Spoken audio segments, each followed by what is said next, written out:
The views and opinions of the hosts and guests are their own and do not necessarily reflect the views of the management and staff of Guardian Radio.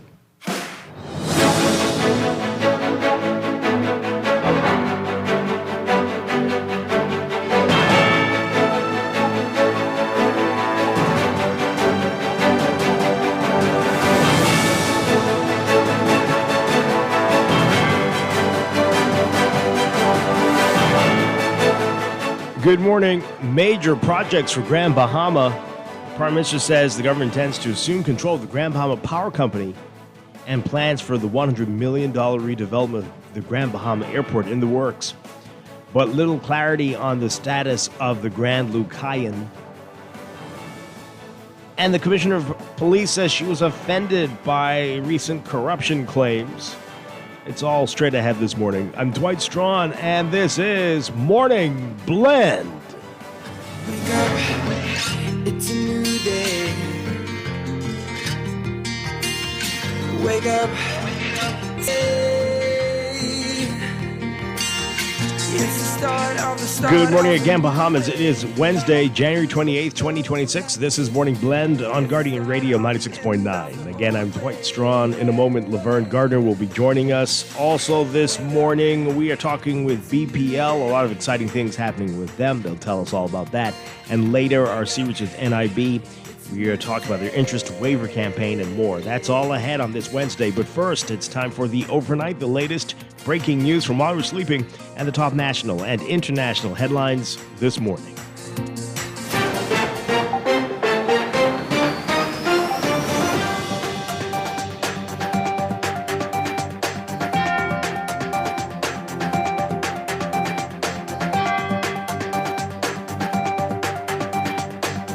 In the overnight, Prime Minister Philip Davis announcing that the government intends to assume control of the Grand Bahama Power Company and bring consumers' energy rates in line with those for the rest of the country.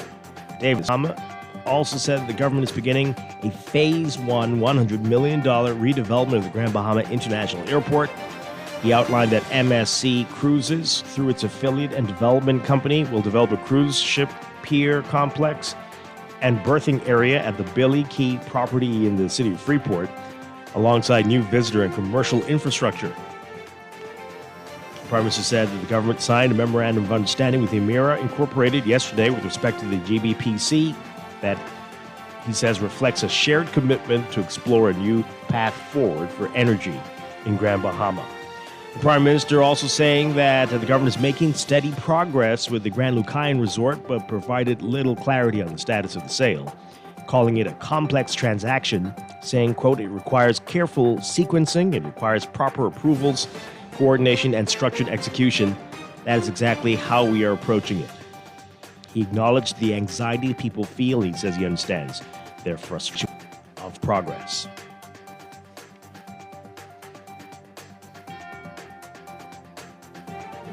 Commissioner of Police Shannon Knowles says that she's offended by statements from an American attorney who last week told the United States court that the Bahamas is infected by corruption. Last week, Darren Roker, former Royal Bahamas Defense Force officer, was sentenced to 4 years after he pleaded guilty to conspiracy to import cocaine into the U.S.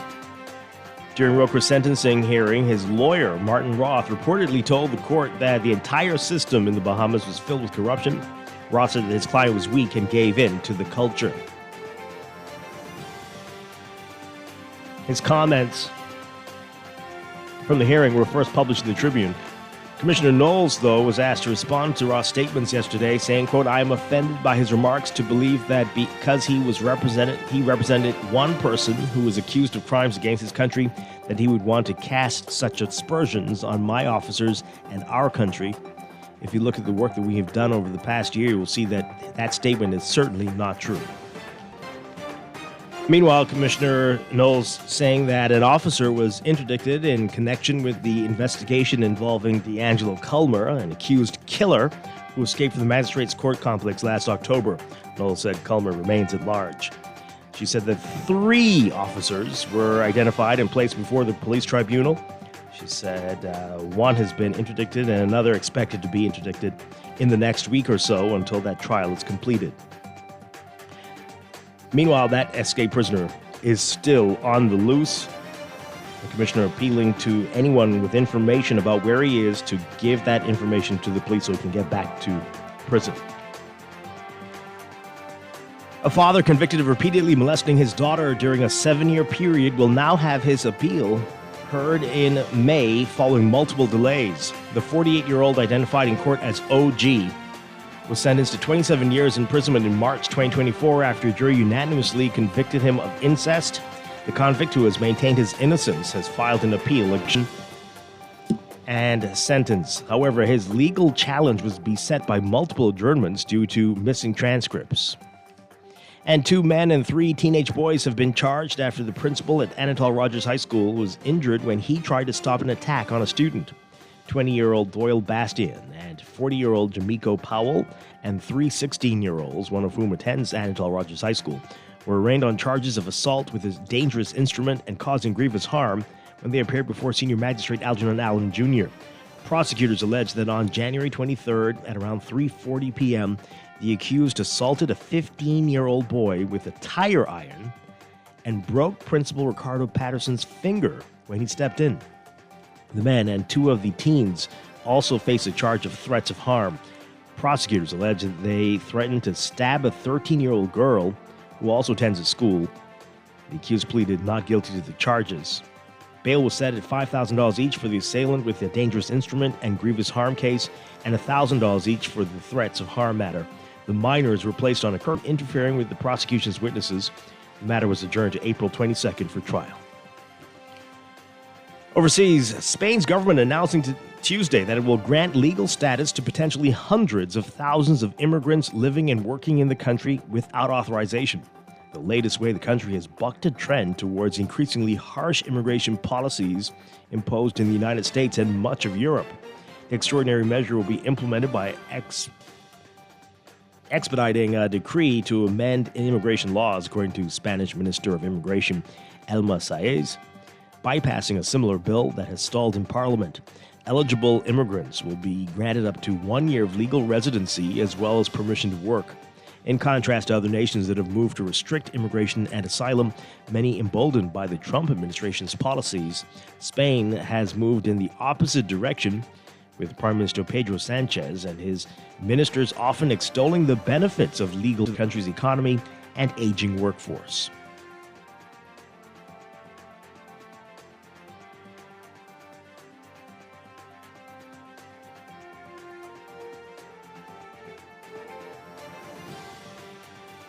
And U.S. Secretary of State Marco Rubio plans today to warn that the Trump administration is ready to take new military action against Venezuela if the country's interim leadership strays from U.S. expectations.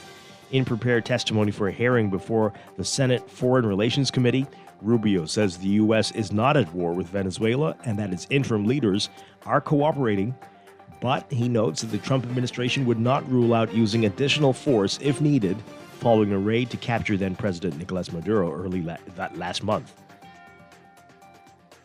month, as he often is called to do. Rubio, a former Florida senator, will aim to sell one of President Trump's priorities to former colleagues in Congress, with the Republican administration's foreign policy among the Western Hemisphere rattling nerves, Europe and the Middle East. Rubio also may be called to smooth alarm that has emerged in his own party about efforts like Trump's demand to annex Greenland.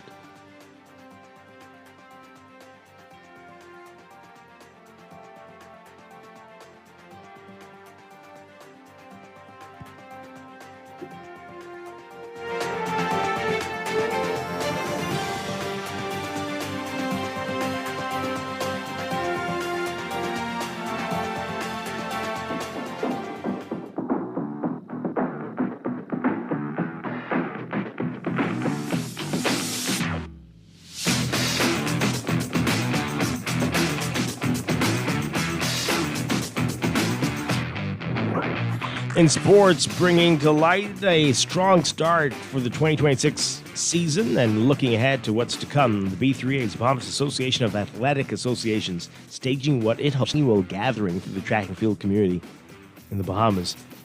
It's Sports journalists from various media companies on the island were invited to the B3A's media luncheon yesterday at a cricket club. The purpose of the gathering also to show appreciation to the sports media for excellent coverage of the 24-25 season. So far, 23 qualifiers and counting for the Carifta Games. And a lot to celebrate. That's in today's Guardian Sports section.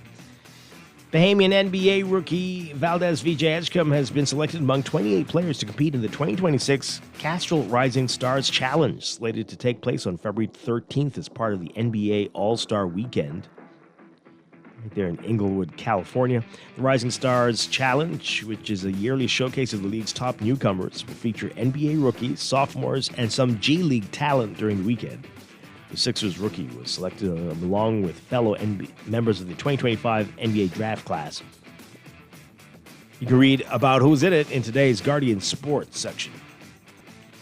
And a six-time Super Bowl champion head coach Bill Belichick didn't get voted into the Pro Football Hall of Fame in his first year of eligibility. Citing 4 unidentified sources, ESPN reported Tuesday that Belichick didn't receive the necessary 40 votes from the 50-person panel of media members and other Hall of Famers. ESPN said Belichick received a call from the Hall of Fame last Friday with the news. The Hall of Fame declined to comment before its class of 2026 is announced at NFL Honors in San Francisco on February 5th.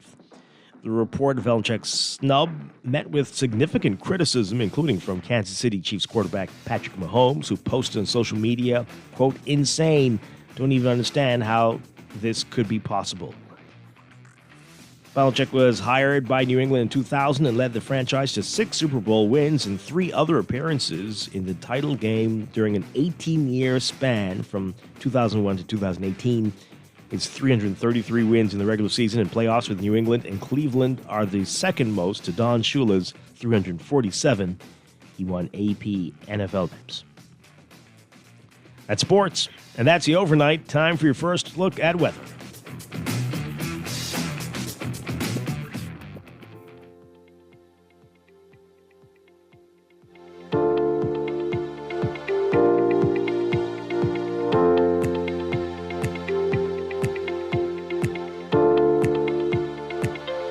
Your first look at weather brought to you by Star General.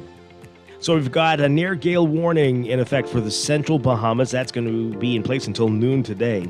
Occasional wind gusts to near gale are possible. Small craft operators are urged to remain in port until further notice. So right now we're dealing with a weakening frontal boundary moving across the southeast Bahamas. That's going to gradually stall today while supporting a few isolated to widely scattered showers along and behind the front. Elsewhere, for most of the country, dry, stable, and cooler conditions as high pressure and a dry air mass continue. So we are expecting reinforcing cold front, and our weather will tell you more about that in your upcoming weather check. But for today, your forecast calls for a risk of dangerous rip currents along Atlantic exposures. Beachgoers are advised to refrain from entering these waters, and there remains a moderate risk of hazardous rip currents for the Gulf Stream waters and sheltered areas of the northern, northwest, and central Bahamas. Look for partly cloudy conditions today for the northern, northwest, and central Bahamas, with a 10 to 20% chance of brief passing showers. A mix of sun and clouds for the southeastern Bahamas, also a 10 to 20% chance of isolated showers. Winds north to northeast at 10 to 15 knots for the northern half of the country, northeasterly at 15 knots for the central islands, and northeast to east at 15 knots for the southeastern Bahamas. High temperatures today for most areas, northern, northwest, and central islands in the mid to upper 70s, around 76, 77 Fahrenheit, 25 Celsius. Overnight lows tonight, mid to upper 60s for the northern half of the country, around 18, 19 Celsius. And the upper 60s, low 70s for the central Bahamas, around 21 Celsius. And for the southeastern islands today, highs around 84 Fahrenheit, 29 Celsius, lows around 74, 75 Fahrenheit, 24 Celsius. That's your first look at weather this morning. We'll have your extended outlook coming up in just a bit. This weather check brought to you by Star General Insurance, made simple.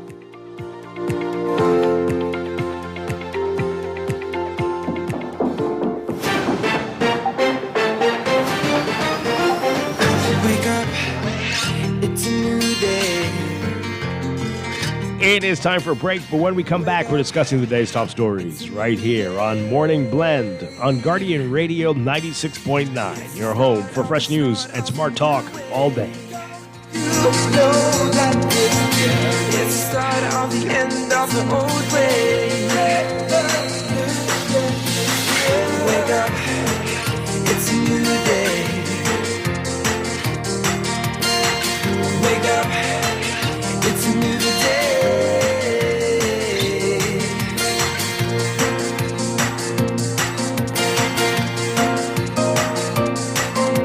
Looking to elevate your gadget game, or a tech trouble simply slowing you down? Escape to a world of innovation at Custom Computers, your go-to. Whether you need to upgrade your life with the best from Apple and Windows, or your device needs a little TLC, the Custom Computers Know-How Store is the destination for unbeatable expertise and quality repairs. With 2 convenient locations, there's a Custom Computers near you on Patton Street in Palmdale and Caves Village, or call 396-1100. Screws and Fasteners World, Balfour Avenue and Palm Beach Street, has those hard-to-find fasteners for you right now. You can find stainless steel regular hex, carriage bolts, galvanized bolts, threaded rods, nails, self-tap screws, sex bolts, anchor bolts, turnbuckles, masonry tools, hand tools, and weed whacker strings. Check out the rope selection and car body fasteners, too. Special orders are welcome. It's your #1 fastener store. Screws and Fasteners World, Balfour Avenue and Palm Beach Streets. Call 326-1976. Step inside the John Baptiste Jazz Club at Baha Mar, where the rhythm of the islands of the Bahamas meets the soul of New Orleans. Every night, the lights dim, the music swells, and the air fills with that unmistakable energy, the kind that makes you close your eyes and just feel. Savor signature cocktails, curated small plates, and live performances from world-class musicians, all in an intimate, artfully designed space where every seat has a story. Whether it's a romantic night out or a spontaneous evening with friends, this is where you want to be. The John Baptiste Jazz Club, only at Baha Mar. Reserve your table now at bahamar.com/jazz club or through the Baha Mar app, because every evening plays its own tune. Tired of banks forcing you to use technology to bank the way they want you to? Your convenience is important. So no matter what your banking needs, Commonwealth Bank's friendly staff are always available in branch for that personal one-on-one service. But when you choose technology, our online and mobile banking app offers you state-of-the-art functionality. The choice is yours. Commonwealth Bank. Bank the way you want. Every day we have to do so much. Bank with CIBC and get that personal touch. Share your ambitions, let us help your dreams come true.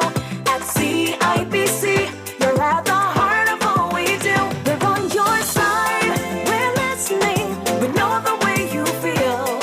CIBC, ambitions made real. Southwest Plaza has so many stores, I've been trying to find a sensible way to list them all. There's CBS Bahamas, the Ashai Institute, BENC Snack World, Bamboo Shack Bahamas, there, the Athlete's Foot and BTC, Games and More, John Bull Fine Threads, Alive, Bahari, Dairy Queen, 700 Wines and Spirits, Sandy's Clocks and Island Lock, Starbucks and Lowe's Pharmacy, plus Marco's Pizza and Lorraine. Southwest Plaza, what a wide array of stores. Southwest Plaza, stop by today and explore. No one likes a fender bender. Oh, man. From a little scratch to a full mashup, NUA Insurance has got you covered with auto insurance tailored to fit your needs and budget. For affordable rates with free on-site accident assistance, visit us online or in branch and just ask us. NUA Insurance. Ask us, because we've got you covered. public transportation drivers. Start your day the smart way. Roka's gas station. Get a whopping 12 and 24 hours a day, 7 days a week. It's unheard of, but it's true. Roka's loyalty card saves you money, and it's free. Get yours now on the spot. Wide entrance, multiple pumps, no congestion, in and out fast. The Malawala Highway and Faith Avenue. Wake up, it's a new day. Wake up, it's a new day. It's the start of a new way. Don't you know that We are back with Morning Blend on Guardian Radio 96.9. We're streaming live on GuardianTalkRadio.com and on the Guardian Radio app for smart devices. Also on your televisions on Cable Bahamas Channel 969 and BTC Flow Channel 612. You can tweet us at Morning Blend 969 or Facebook.com/Morning Blend 969. Text us 422-4796. Standard text rate supply. Once again, I'm Dwight Strachan. Joining me now on this Wednesday, it's Laverne Gardner. Laverne, good to have you with us. Chester's feeling under the weather, Chester Robards. Last week, you were not feeling your best. This is that thing that is sweeping the nation. Everybody's been sick or getting sick. This is really scary. But hope you're doing better. I am doing much better. Good morning. Good morning. Good to be here with you. Good. And thank you to all of the well wishes. That I appreciate them. And it helped to make me feel better. So thank you so much to all of our wonderful listeners and to you, Dwight. But it's good to be here. And Chester, I'm praying that you make a full recovery. Yeah. Hopefully you'll be well enough to be here tomorrow. That's what you're focused on, Dwight. Well, no. Wow. Look at this. You said it. You still What does got the Bible say? Out of the abundance of the heart, the mouth speaketh. So I see you still have a bit of a fever there, talking out of your head. But I don't have a fever. What? No. Okay. You're just revealing yourself. I hope he feels. It wasn't. I hope he feels better. It was. I hope he feels better so he can be here tomorrow. Wow. That's what it was. And he could be here tomorrow. How about that? I hope he feels better, and he could be here tomorrow. You know what? All right, we got a lot to talk about in the news, Laverne. A lot to talk about today, including BPL's going to be with us. They have a whole lot of community initiatives. We're going to get some details about that. And later in business, we're talking with the NIB. Their interest waiver campaign continues, so that's all ahead. But right now, wow, do we have a lot to get to in the news.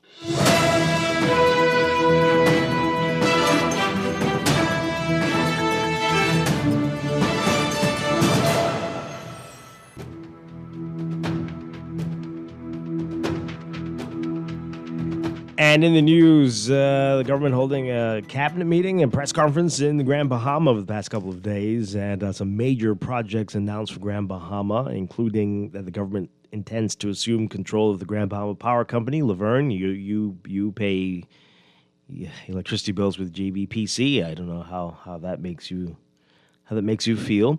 Although the Prime Minister is saying that is so that the rates can be in line with what we're seeing in the rest of the country. We often hear Grand Bahamians complain about the high rates there. And so this could be relief. What do you say? Really saying anything at this point because it's just an MOU. So I'm not saying anything. We'll see how this unfolds. The Prime Minister said that they signed an MOU to explore the framework. I don't want to misquote. Right? And I don't believe that that's anything necessarily to be jumping up and down about. I would like to understand exactly what the MOU was about. What did it contain? What do we mean by exploring the framework?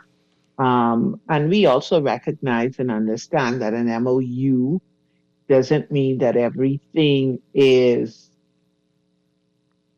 locked down tight and it's the foregone conclusion. Oh, you were painfully aware of that in Grand Bahama. Right, exactly. Yeah. So at this point, I'm not even going to say, typically I say cautiously optimistic. What I am is interested in seeing the details of the MOU, and we'll see as it goes. Wow. So that's where I am at this point, and I don't need any rabid supporters calling here this morning saying, "Oh, it's because you're this, that, and the other." It's because we've been here in other instances before, and I would encourage all Grand Bahamians to be measured in celebration, but I try to listen very carefully to words and what is said and what is not being said. And then once we can get more details as to this MOU, once we can get more details to this timeline, we can go from there. Because at the end of the day, any decision made that is going to benefit Grand Bahama, the people of Grand Bahama, it is welcome. But I need to understand exactly what is happening. And so we got the announcement yesterday. I've been scouring Emera's business page with investments and all of that just to see if anything was posted. I didn't find anything yet. I said, you know what? I'll give them a couple of days. Yeah, you wouldn't see this that. is new and whatever. I won't see it right away. As you said, it's just an MOU. Right. But that is where I am right now. Okay. I want to understand more, and then we'll go from there. Well, don't hold your breath. But yes, okay. Well, that's reasonable. So we're going to get into this a little bit later. But so the Prime Minister says the government wants to assume control of the Grand Bahama Power Company. And there's plans for $100 million developments for the Grand Bahama Airport. And MSC is planning on developing a new cruise ship pier. But little clarity on where things stand with Grand Ukayan, although the Prime Minister's acknowledging the frustration of so many people who were expecting so much more and were expecting a healthier pace for this development here, or whatever's happening. We'll get to Grand Bahama in just a bit. The other big story yesterday, though, was the Commissioner of Police and the annual crime report talking about crime and asked about the corruption claims that have been made in light of so many court cases and charges and all manner of bad behavior by police officers and other uniformed officers over the past year. Take a listen to this report from our Vanik Toot. Murders decreased by 31% in 2025, according to Commissioner of Police Shanton Knowles, who also announced that major crimes across the Bahamas were down by 15% in 2025 when compared to the previous year. She provided the statistics during her annual news conference at police headquarters on Tuesday. Murder decreased by a significant 31%, with 83 incidents compared to 120 incidents in 2024. Dip in homicides represents the largest percentage decrease ever recorded in the history of the force since tracking began in 1963. Notably, this is the lowest amount of murders ever recorded in an all-equal policing environment since 2008, when 73 murders were recorded, and in 2020, a normal year when 73 murders were also recorded. There were 76 murders on New Providence last year, 4 on the Family Islands and 3 on Grand Bahama. 83% of victims were between the ages of 18 and 45, with retaliation, gangs, and conflict being the most common motives. Firearms were used in 64 murders, and 93% of the victims were males. Meanwhile, crimes against a person decreased by 27% in 2025, while crimes against a property decreased by 11%. The narrative must align with the facts. The fact is, murders are down and all around crime is on a downward trajectory. Gunshot reports are down by a significant 35%, which represents the lowest amount recorded since 2019. A review of these numbers, in addition to the crime statistics, suggests that we are in an environment that is becoming much safer. Brazen criminals threaten the narrative from time to time. However, for the most part, our communities are becoming much safer than they were in the recent past. According to statistics, armed robberies decreased by 39%, with robberies most prevalent in the Southeast, Southwest, and South Central divisions. Housebreakings decreased by 49%, burglaries decreased by 28%, and shop breakings were down by 13%. Police also saw a reduction in sexual offenses last year. There were major declines in sexual offenses for the year in review. Rape decreased by 18% with 50 cases compared to 60 in 2024. This figure represents the lowest amount of rapes reported since 2021. Likewise, unlawful sexual intercourse decreased by 18% with 115 incidents. This figure represents the lowest amount of unlawful sexual intercourse ever recorded in the history of the force since tracking began in 1992. Meanwhile, the police chief has responded to an American lawyer who described Bahamian law enforcement officers and government officials as corrupt.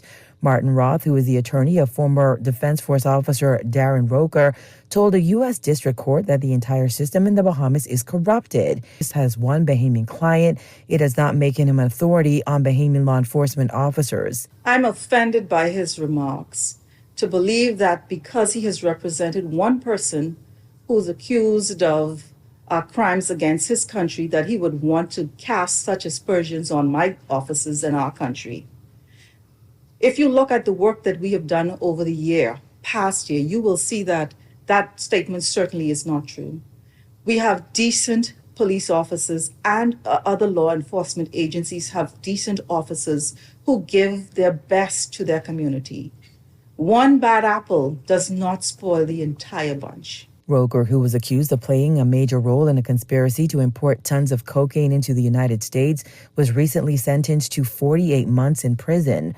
Roker, along with 10 Bahamians, including a senior police officer and 2 Colombians, were indicted in a New York court in late 2024 and charged with conspiracy to import cocaine into the United States, possession and use of firearms, and firearms conspiracy.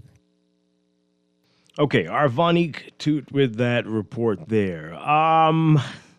We'll get to that last part in just a bit. But the earlier part, murders down, and that is great stuff there, isn't it? But we do always say this. We do always say this, that if you are not going to take the blame, you don't want to take the blame when the murders jump up, be careful with taking the blame, the credit when the murders go down. This is bigger than the police. It's not quite like break-ins and car theft and stealing from a car and bumpers and all that stuff, where police patrols and cameras can do a lot of work in helping to reduce that. You cannot tell what's in the heart of people and whatever they're going to do. The police can't. Anyway, we say it over and over, but this is how it always is all over the world. Officials like to take credit for this kind of stuff. But hey, that is great, Bahamians. We're very proud of you. It didn't kill as many people as you've been doing in the past. And keep it up. Keep it up. Good stuff. Now, to the last part there. What's going on with our commissioner? What was that about? Because it wasn't just the defense lawyer who said that. That's what the prosecutors were saying, and that's in the indictment, and that's right. That was all over, and it's many people charged in that, including a couple of other police officers. And we've had police officers charged. It seems like every week, or at least accused of something in the past few months, right? So let's not do that. I don't know if you've not been following the case, Commissioner, but this is not is not a lawyer just trying to be creative and try to make it look sexy. No, not at all. Not at all. We have a big problem. Let's just look at that case in particular. This wasn't just one lone. While he is only representing one former police officer in this matter, it wasn't just this one police officer. We're just going to look at that case, right? There were how many? 3? One from the Defense Force, 2 police officers. Yep. Okay. One in All right. charge of the airport. Come on. So let's not do that. Let's not clutch our pearls and be like we're so offended. But- Everybody's let's forget about those 3. Right. What went viral a week? Was it last week or 2 weeks ago? You can't keep up. Which one are you talking about? With the one with the tourist? officer. Yes. Yeah. But also at the same press conference yesterday, Laverne, when asked about the prisoner who escaped from the court complex. Okay, take a listen. I want you to take a listen to what Commissioner Shanta Knowles said. Same press conference when you talk about one bad apple. Take a listen to this. One police officer has been interdicted and another is facing interdiction. Murderer D'Angelo Culmer, who has been on the run since October 2025. The 35-year-old escaped from the magistrate's court complex on South Street. Commissioner Knowles pleaded with anyone with information on his whereabouts to come forward. So we have had an investigation into that matter, and 3 officers were identified and placed before the tribunal, the police tribunal. Out of that number, one of them has been interdicted and another one is expected to be interdicted in the next week or so until that trial is completed. So D'Angelo Culmer is not in custody. We appeal to those who may have information as to where he is to please give us the information so that we can put him back into prison where he belongs until his trial is adjudicated in the courts. Unfortunately, he is still on the run. Culmer is described as light-skinned with a lip tattoo on his neck. He also has the name Natasha tattooed on the right side of his chest. Meanwhile, officials have yet to charge. Okay, Vonnie Toot with that report again. Yes, lip. Again, he's been on the run since October, and he's facing a murder charge and 2 counts of attempted murder. The charges stem from an incident in January 2024 where Culmer is alleged to have fired shots at a group of people, killing Rudishka and Carla Bain. Wow. All right, so that's him. But again, 3 officers, 1... 3 officers. Yeah. Okay. 1 interdicted, Another one 3. expected to be. So I'm not sure what the commission was trying to... You could be offended. I'm offended that it's alleged to be happening, right? I'm offended that I'm offended like you that it's alleged to be happening, and if he needed to pull up proof of what he was saying, he would have the means to pull it up. There would be proof there.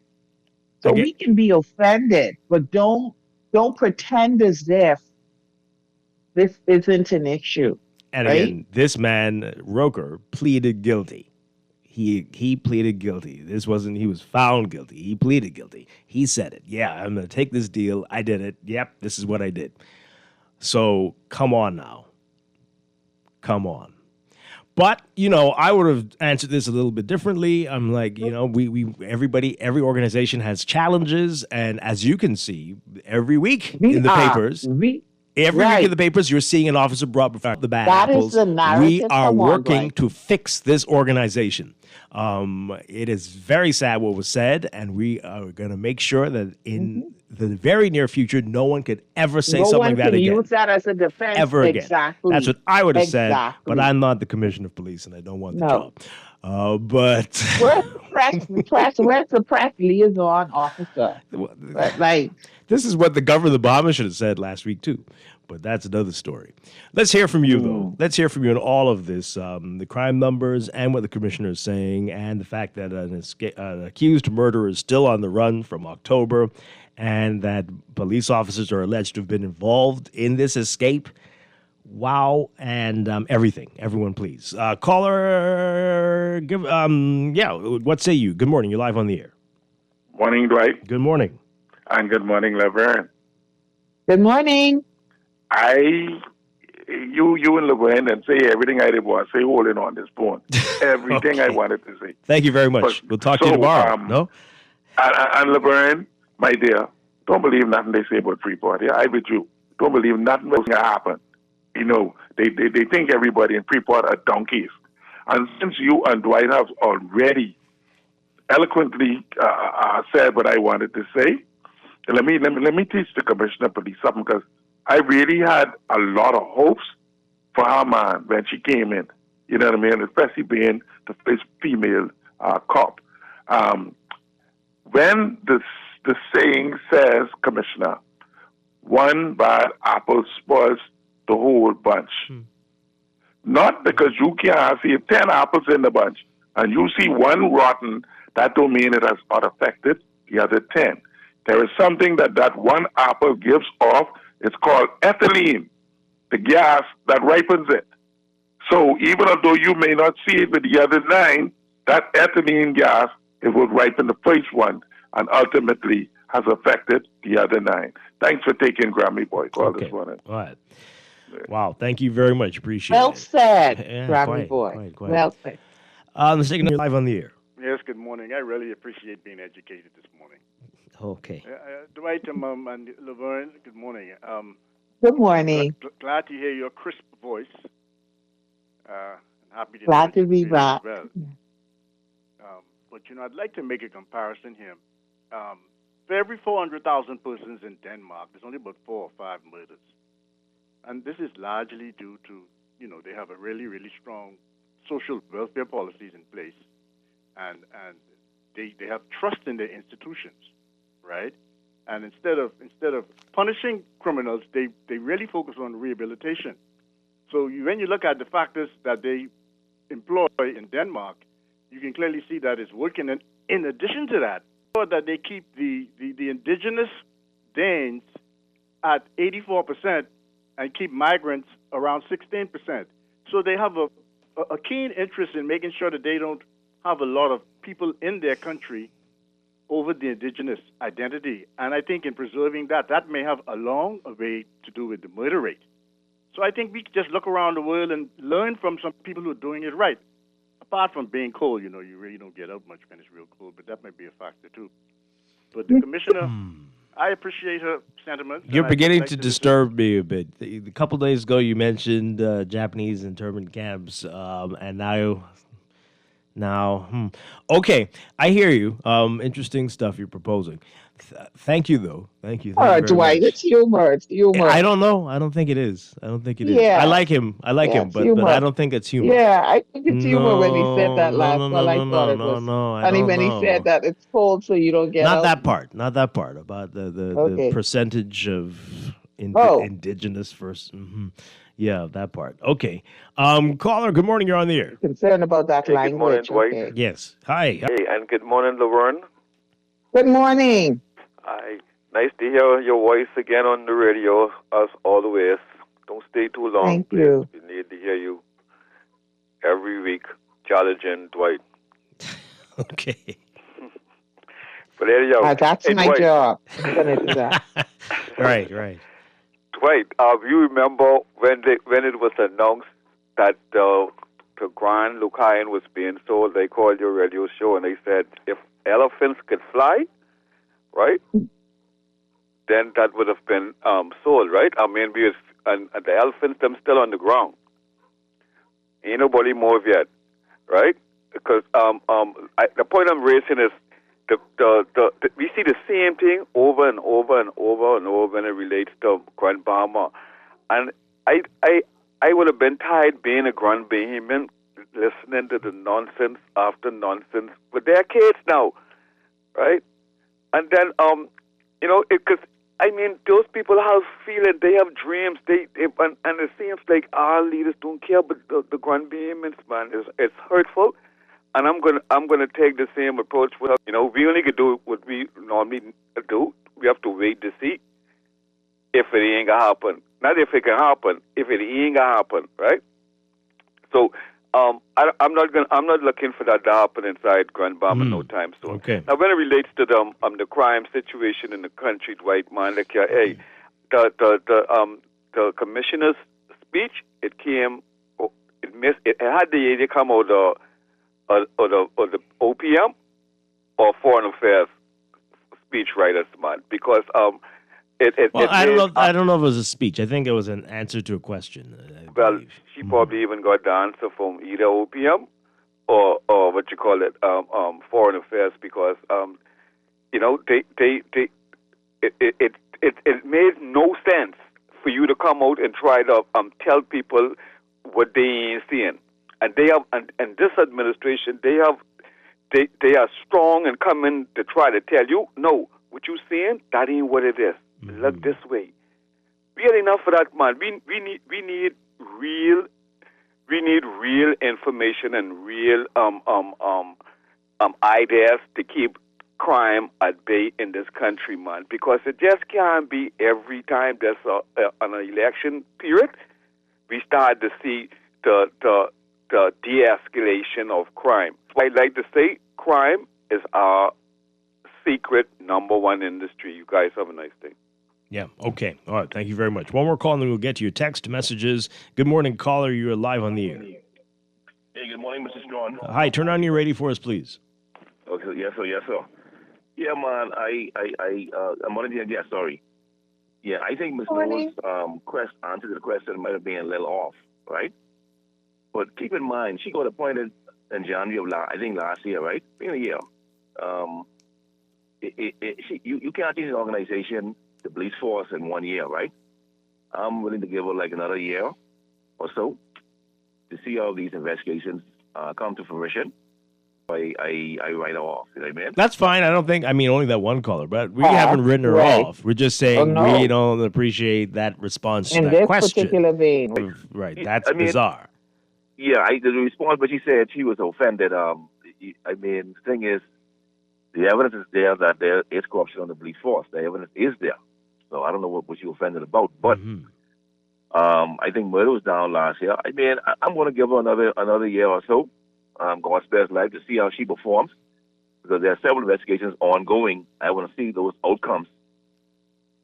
I believe she can do it. If she keeps on, I believe she can do it. I'm just going to give her some more time to get the police force back to where it needs to be. Thanks for taking my call. Okay, thank you very much. Appreciate it. One more call. Just so we're clear, we're not casting aspersions on the commissioner of police, right? Yeah. We're just talking about her response to that one thing. Yeah. Caller, good morning. You're live. Hey, morning. Dwight, Laverne. How y'all this morning? Doing well. Good morning. Good morning. I'm a Grand Bahamian, and ever since Dorian, we've been having issues with our power being stable in Grand Mama. Before Dorian, we didn't have any relates to the stability of our power. I don't understand. This government can't control Nassau, BPL and Nassau. They have absolutely no answers for BPL and Abaco, Elutra. Almost every one of these islands, the power infrastructure is failing. So how do they plan to now take on Grand Mama? Well, to be fair, things are changing. They have PPPs established for some of those islands you mentioned. New Providence is definitely not where it was a few years ago. Things are changing. Not perfect, but things are changing. Yeah, wait, after summer just passed, you're always complaining about power in Nassau. Certain places. All of that, in Abaco right now, they're complaining. Yes, Abaco and Luther, it was a crisis over the summer. Absolutely. And even the power rates. Historically, the power rates in Freeport has been up to 40% cheaper than it is in the rest of the islands. But was it like that last year? Yes, I'm talking about last year. Laverne, that's not what you were experiencing, or is it? Compare Freeport power bill to Nassau power We bill. had some serious power issues. But my fellow Grand Bahamian, I would say, I know this sounds awful, but I have taken that and put it in the back part of my brain that I'm not even focused on that, because what is an MOU? Well, we know. We've had, how many MOUs have we had that nothing has happened? So we had MOU. We had two for the Alucayo. We had one for the airport. We had one for the International Bazaar. And again, nothing has transpired. Oh, yeah. What is happening with the African thing? Anybody hearing anything about that? Not the a bazaar word. is still in the same position as it was when this government came into power. The only thing this government did to the It's bazaar at the was they framework, locked down and the these are territory. complex issues that must be care and time and Patience. attention has been Patience, be given caterpillar. to it. Look, Dwight, just before I go, hello. Yeah. I wanted to ask The you a question bazaar- before you go, though. So, yeah. Okay, go on. the bazaar is made up of a bunch of different owners. Right. There's no one particular person or company own the owners. They own the bazaar. Mm-hmm. In order for the government to attain that, the government have to reach out to every single one of those owners and purchase it from them. That hasn't happened. That hasn't happened. So in order, it just hasn't happened. Yeah. Why? Yeah. I don't know. So I want to ask you about JBPC. You'd prefer to stay the way it is, just leave it, don't touch it, and yeah? I mean, except for... Compared to BPL, any day. Yeah. I don't know if it is, but they will... But I hear you. Okay. All right. Thanks a lot. Yeah. Interesting comments there. Callers, we'll get back to you in a second. I need to read some of these messages. The line is filling up. So this person says here, it's not accurate, though, Texter. I can't read that. No, that's not accurate. This person says here, the cars are gone from the median on Cable Beach opposite the Prime Minister's office, the power of Guardian 96.9. Well, let's hope it stays that way. We talked about that quite a bit yesterday with Duquesa. This person says here, we still don't know the details concerning the Pike deal, neither the Lucayan deal. Yeah, these jokers are full of tricks and games. That's the text. Well, you sent a text to the text line, Dwight? No, I did not. Why are you trying to get me in trouble? I certainly did not. This person says here, I think it's the same caller just now. Yeah, okay. Saying the same things. This person says here, it's safe to say that Laverne has gone from cautiously optimistic to cautiously pessimistic, which is fair because it seems like they are only talking until the election. Wow. Yeah, do you agree with that? Is that how you would characterize yourself now? Cautiously pessimistic?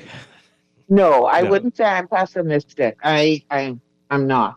Not pessimistic. All right. This person says here, 93% were males. What are we talking about? You mean murder? Murders? Okay. I think maybe murders. Yeah. Let us take that into account. Well, that's how it is. Did they give any stats on the percentage of people escaping from custody? And I didn't hear her give her stats on what's solved. Well, maybe they're getting out of that because that's always a challenge, right? Yeah. I don't know if they did it or not, but we didn't hear that. And this one bad apple idea is ridiculous because Roker admitted to working with other officers and high-ranking officials and politicians. Yes, exactly. I can't believe when it's reported that crime was down significantly in 2020. You think maybe it had to do with the lockdowns? I don't know how officials don't bite their tongues with the words they roll out. Plus, bad apples will spoil the bunch if they're not taken out before they spread. Yep. Very true. Dear Commissioner of Police, we, the public, are offended by the countless actions of officers over the years as they seem to be above the law. We are tired of making complaints and our cries falling on deaf ears. Oh, boy. Freedom of Information Act, where Bahamians can have access to all the secret deals the government enters into. You wouldn't have that. Trust me. There'll be a lot of redacted stuff, but you get to hold something, maybe. Yeah, sure. But you wouldn't get everything. They told you that already. Whenever it comes, you're not getting everything. You'll get what they want you to get. You'll get what they want you to get. What? Exactly. Which is still more than we're getting now. But yeah. Anyway, knowing which politicians, their friends or lovers are benefiting from the deal and not the paying people. No way. Okay. But we are still guessing when elections will be because there's no fixed election date. You got to demand that. You got to, every time you see one of them, you got to tell them. Every time. Every single one. Fixed election date. Tell them that. They don't think most of us want that. Right? People can't even plan vacation because they might be gone when the election happens. This is crazy. This is crazy stuff. And I just think it's so simple, Second Tuesday. Every 5 years, it's the second Tuesday of whatever month or whatever day.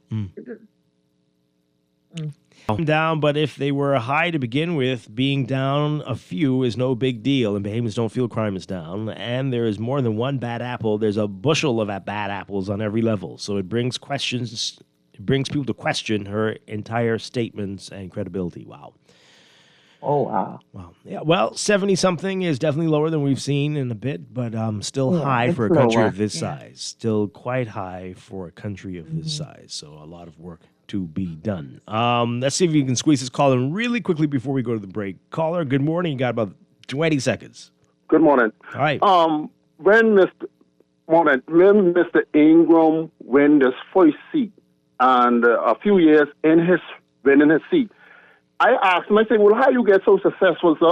He said, because I get on the street myself. I walk the beat myself.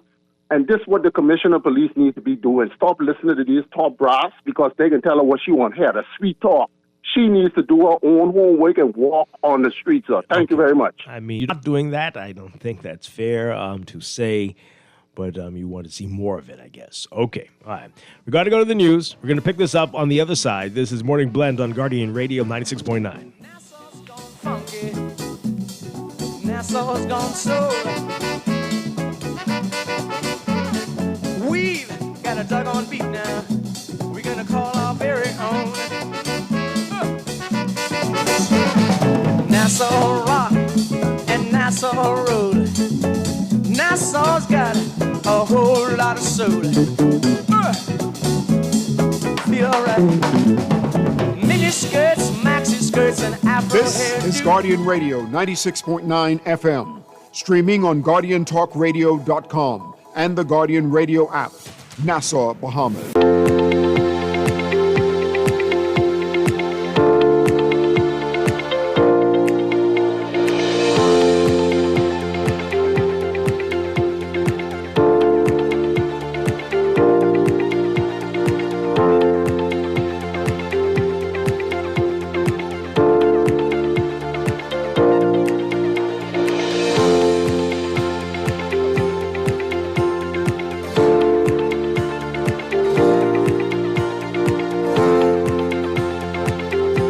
Welcome back to Morning Blend on Guardian Radio 96.9. We are streaming live on GuardianTalkRadio.com and on the Guardian Radio app for your smart devices. We're also on your televisions on Cable Bahamas Channel 969 and BTC Flow Channel 612. You can tweet us at Morning Blend 969 or Facebook.com/Morning Blend 969. Text us 422-4796. Standard text rate supply. And now at 8:22, it's time for another check of your weather for today, brought to you by Sherwin-Williams. So we've got a near gale warning in effect for the central Bahamas until noon today. Occasional wind gusts to near gale force are possible. Small craft operators are urged to remain in port until further notice. So this is all as a result of that weakening frontal boundary. It's now across the southeast Bahamas, and it's going to gradually gradually stall today. So it's widely scattered showers along and behind the frontal boundary. Elsewhere, for most of the country, look for dry, stable, and cool conditions as a result of the high pressure and the dry air mass that's dominating the weather. Now, that high pressure and cooler temperatures will settle across the islands as that frontal boundary continues to meander near the southeast Bahamas. Showers and brisk winds will continue across the southeastern islands through Thursday as that front further weakens. But a reinforcing cold front is expected to enter the area and merge with that existing boundary, and then they'll both leave the area by Friday. On the weekend, a much stronger cold front is forecast to move into the area, producing very strong to gale force winds, ushering in significantly colder temperatures that are likely to persist until early next week. So the Department of Meteorology says it's currently monitoring the potential effects of the extremely powerful cold front that's forecast to move into the area. And a significant wind event this is likely to be, along with possible record low temperatures across the northern and northwest Bahamas beginning Saturday. And it's going to affect the rest of the country by early next week. I can't recall seeing a notice like that from the Department of Meteorology, so take this seriously, folks. This weekend is going to be quite something for the Bahamas. In the meantime, though, there is a high risk of dangerous rip currents along Atlantic exposures and beach. There remains a moderate risk of hazardous rip currents for Gulf Stream waters and sheltered areas in the northern, northwest, and central Bahamas. For today, most areas seeing cloudy conditions, partly cloudy to cloudy. Only about a 10 to 20% chance of showers, a mix of sun and clouds for the southeastern Bahamas. High temperatures for most of the country in the mid to upper 70s, around 24, 25 Celsius. Overnight lows tonight in the mid 60s for the extreme northern islands, the upper 60s, and near 70 for the northwest and central Bahamas, about 19 to 21 Celsius. The southeast Bahamas, a bit warmer. Highs around 84 Fahrenheit today, 29 Celsius. Overnight lows tonight in the low to mid 70s, around 23, 24 Celsius. In your extended outlook for tomorrow, Thursday, most of the country, the northern half of the country, seeing partly cloudy to cloudy conditions, gradual clearing throughout the day, turning mostly fair at night. Cloudy to occasionally overcast for the central Bahamas, and a mix of sun and clouds, turning partly cloudy for the southeastern islands. Elevated rain chances for the central and southeast Bahamas tomorrow. By Friday, partly cloudy to cloudy for all areas, a 10 to 30% chance of showers. And Saturday, partly cloudy with a few breaks for the northern half of the country, partly sunny to sunny during the day, turning mostly fair at night for the rest of the country. And Sunday, as that more powerful front moves in, a mix of sun and clouds for most areas, turning mostly fair at night. High temperatures struggling to get to the mid 70s, will be mainly in the low 70s if you're lucky, but 50s and 60s possible for high temperatures, low temperatures as low as the 40s for some areas, and that will continue into Monday. What? Wow. That's coming up. That's your weather check, brought to you by Sherwin-Williams. If you're ready to refresh your space, head to your local Sherwin-Williams for premium paint pro tips and everyday deals and make it easy to get started.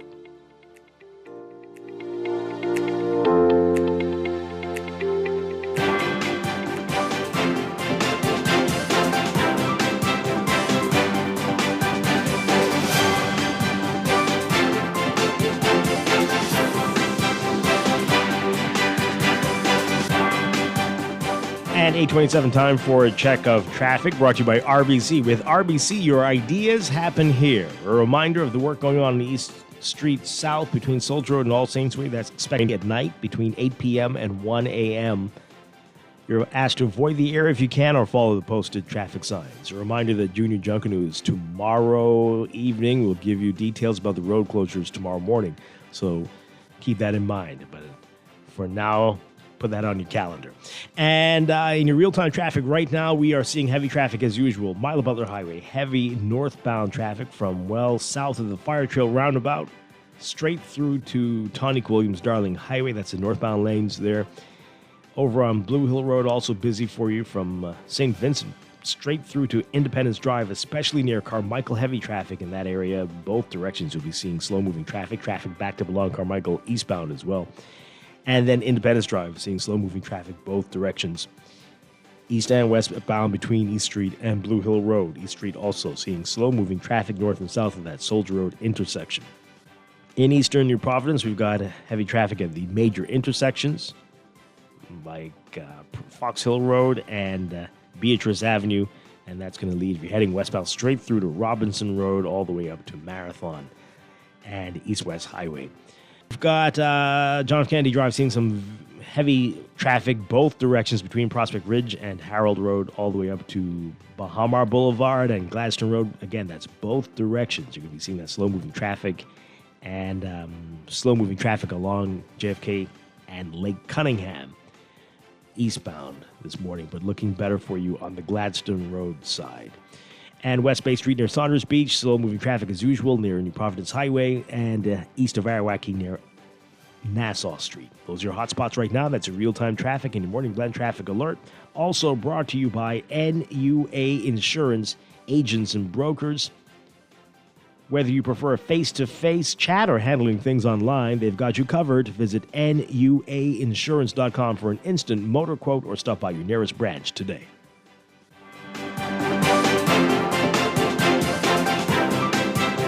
This is Guardian Radio 96.9 FM, streaming on GuardianTalkRadio.com and the Guardian Radio app, Nassau, Bahamas.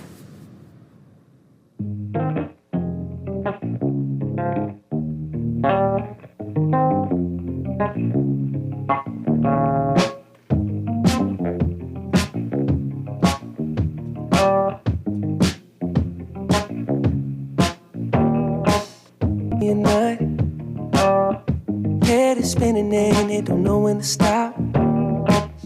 You said forever, babe, did you mean it or not? Hold on, hold on.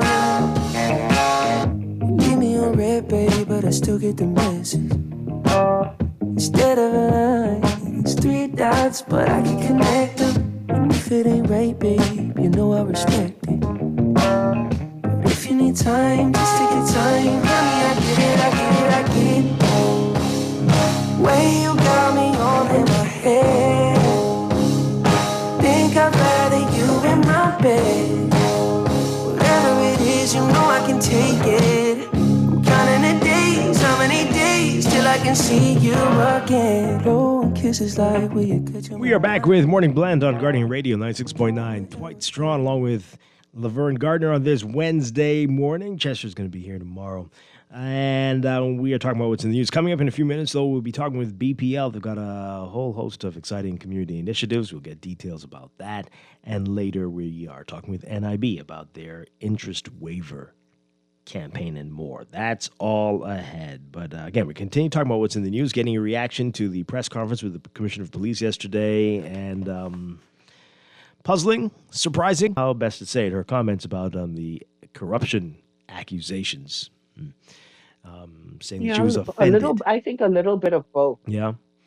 Again, we don't know if that was the right response to this.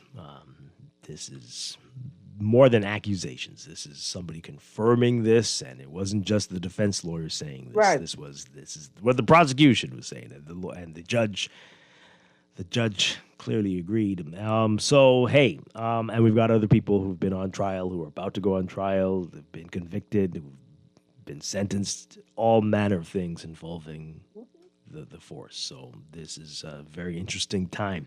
Got a lot of your angry text messages here. Oh, wow. Oh, boy. Angry text messages? Yeah.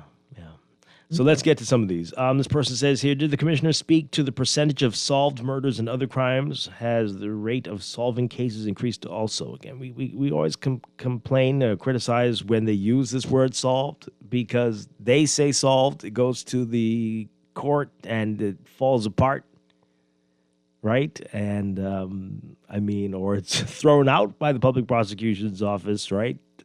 So many nolli prosequi, that is as common a term in this country now as conch salad. So solve, we don't like when they say that, right? We don't like that at all. So it's not been reported whether they mentioned that. But yeah. This person says here, the Commissioner of Police seems to forget about Sonny Miller, Elvis Curtis, Albert Seminad. The Defense Force officer was just accused of several armed robberies, and the police officers are trying to get a bribe. Please tell her it's not only one. And stop with the BS. That's not what they wrote, though. They wrote it all out about allegedly, because it's not just allegedly. Oh. Wow. Yeah. So you see what I mean? Angry. The convict on the run will be returned to the Bahamas in 20 years after time served in the U.S. Now, you see, you can't text that kind of thing because you might be joking, because we've seen that many times before, but you might have evidence. So which one is it? Is that a joke? You're just sarcastically saying that. You need to put LOL or ha ha ha. Right. Or do I need to send your number to the police? I don't know. Why would you can't just joke about these things? Come on. I hope all the pundits who did not agree that we need external forces to come in and work along with our uniformed branches to get the corruption out of the country see that we are too small, too close for these good officers. I don't understand that part there, but anyway, okay. I mean, some people were saying we needed them to come in and run the forces, and that's not, people were having issues with that. Okay. With all that's going on with policing and law enforcement, defense lawyer and prosecutor, where are this defense lawyer and prosecutor from? Texter, you don't want to go here. Anyway, police chiefs are over there would still say exactly what Shanton Knowles said. I think she should have also talked about what the force is doing to deal with corrupt officers. Okay. I hear you. The Commissioner of Police is doing an excellent job. Crime is down, including murder, so let's give her kudos. instead of focusing on the negative. Also, tell that caller that he doesn't live in Freeport. The economy is improving on Grand Bahama. And Dwight, calm down. Oh, no. Well, no. Calm down. Calm down and see for yourself. I'm sure you want to say calm down, too. But okay. Yes, it's time. Laverne's been, well, you haven't been there since the by-election, so I need to come and hang out with Laverne for a couple days. I've been advocating for this story. Okay, we're going to make it happen. We'll make it happen. Okay. All right. We'll do the show right from the bazaar or Grand Lucayan or Port Lucaia. The airport, maybe the airport. It's right on the runway. We could do a 3-hour show there, right? Won't be any issues. Why? Don't be mean. Concerning Grand Bahama, I'm trying. I'm trying not to. Concerning Grand Bahama and the airport, seeing is believing. This is an election year. Promises are comfort to a fool. Please, government, don't sing it. Bring it. Like it. I like that. Don't sing it. Bring it. Pretenders and gaslighters. Very disappointed with the Commissioner of Police telling us don't believe our lying eyes. Ears is shameful. And ears is shameful. That's a bit harsh. Who is this crazy person talking about cheaper power rates in Freeport? What Freeport does? Which part of Freeport does he live in? Not the Freeport I live in, for sure. Well, again, you were complaining about this last year, about how high and you were saying you changed everything. You have gas stuff, right? And yet your rates were, what you were paying, your bill was quite high compared to some other people. Yes, it was. Mm-hmm. Yes, it was. Yeah. And is it still elevated, or what would you say? Well, it is not as elevated as it was during that time. But like it's summer still, or fall. Right. Right. Mm-hmm. But, it's gone down, but it's still, to my mind, it's still a bit high. Okay. What was your last bill, if you don't mind saying? I don't mind saying my last bill was $192.12. Mm-hmm. It's almost like I was prepared for you to ask me that, right? Okay. And again, how many rooms, how many people living in your house? There are 4 adults living in my home, and we have 4 bedrooms. One of which is not occupied. Sorry, 3 adults living in my home. So used to counting my daughter. 3 adults living in my home, 4 bedrooms, one of which is not occupied because my daughter lives in Canada. Yeah, and I still have all the gas stuff that I told you I have. Right. So you'll see why I'm saying, like, it's still $192.12. And that's gas water heater, gas stove, gas dryer. Interesting. Yeah. Interesting. Mm-hmm. All right. So this text says here, I think that, back to the commissioner, I think she meant that she was offended that the attorney would say that everyone is corrupt. And if it was me, I am not a corrupt law enforcement officer, I guess he's saying, and I'd also be offended. He didn't say everyone was corrupt. He said it was the culture. It was the culture. He said it was the system. Right. Mm-hmm. Right. The system and the culture. And that there's a lot of it. And so his weak client could do nothing but join the club, apparently. Huh. And so, of course, part of it is his defense for his client. But again, we're just saying, do not act as if what has happened is like a shocking thing, because this never happens. And this is just one isolated incident. Yeah. And we all know that it is not. And so let's not act as if it is. Yeah. And that's fine if you are offended. Offense has to do with feelings and the way that you see things and opinions, and that's fine. But let's not, if this is one isolated incident, when we know that we've gotten calls, that we've seen things that have come and gone, that have happened, And we need to not do that. Well, I might need to send them a copy of the show. The way that you describe it. Yeah. I think the way that you like what you said, Dwight, My when response. you said perhaps, your response would have been a better response. And perhaps I need to And send. how many times people call in this show talking about, and we have to cut them because we don't have the proof, but they're talking about their own interactions with police officers. I was just about to say that. I think I might need to send them a copy of the show last week when we were going through the court. The week before, the court statements, what the lawyers were saying, prosecution and the defense, right, and the indictment, and people calling in to say, y'all acting brand new. Everybody knows it's been going on for years. Why y'all acting like you never heard about these things before? Like, okay, wait now, right? And so obviously somebody's in the Twilight Zone or a parallel universe. Gotta say this, Dwight, back to the power thing. Because, like Sean Brissett, by the way, he is like, what? First of all, thank you, Sean, because a lot of times when I said I need information, I want to see the details about something, too so much without me asking. But he just hurt my feelings. If Sean is telling me that his last electric bill for the month was $12. Mm-hmm. Well, Sean's gone off the He grid. had solar. Yeah. Yeah, he had solar. Yeah. He likes to tell people that. Okay. And what? I don't know. What he gets happened? something out of it to tell people how low his bills are. I think he was complaining when in the summer it spiked to 20. You sound jealous.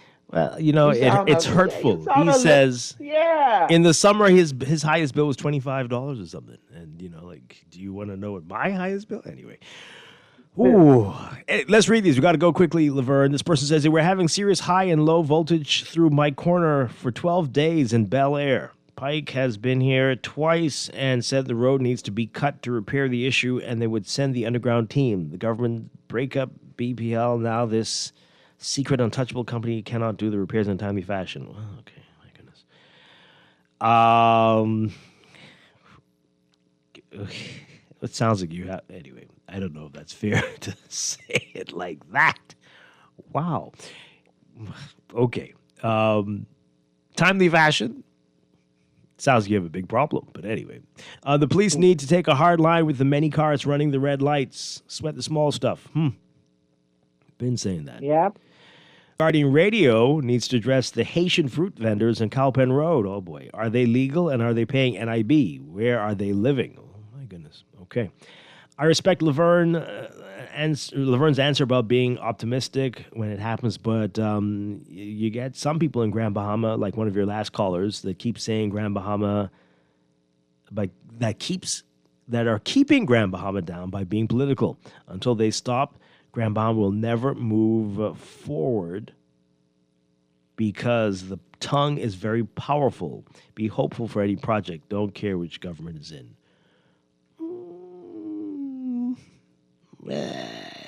Okay, so their skepticism and being vocal about it is keeping Grand Bahama down? Wow. What y'all do? What type of powerful tongues y'all have over there, Laverne? I don't understand. Okay.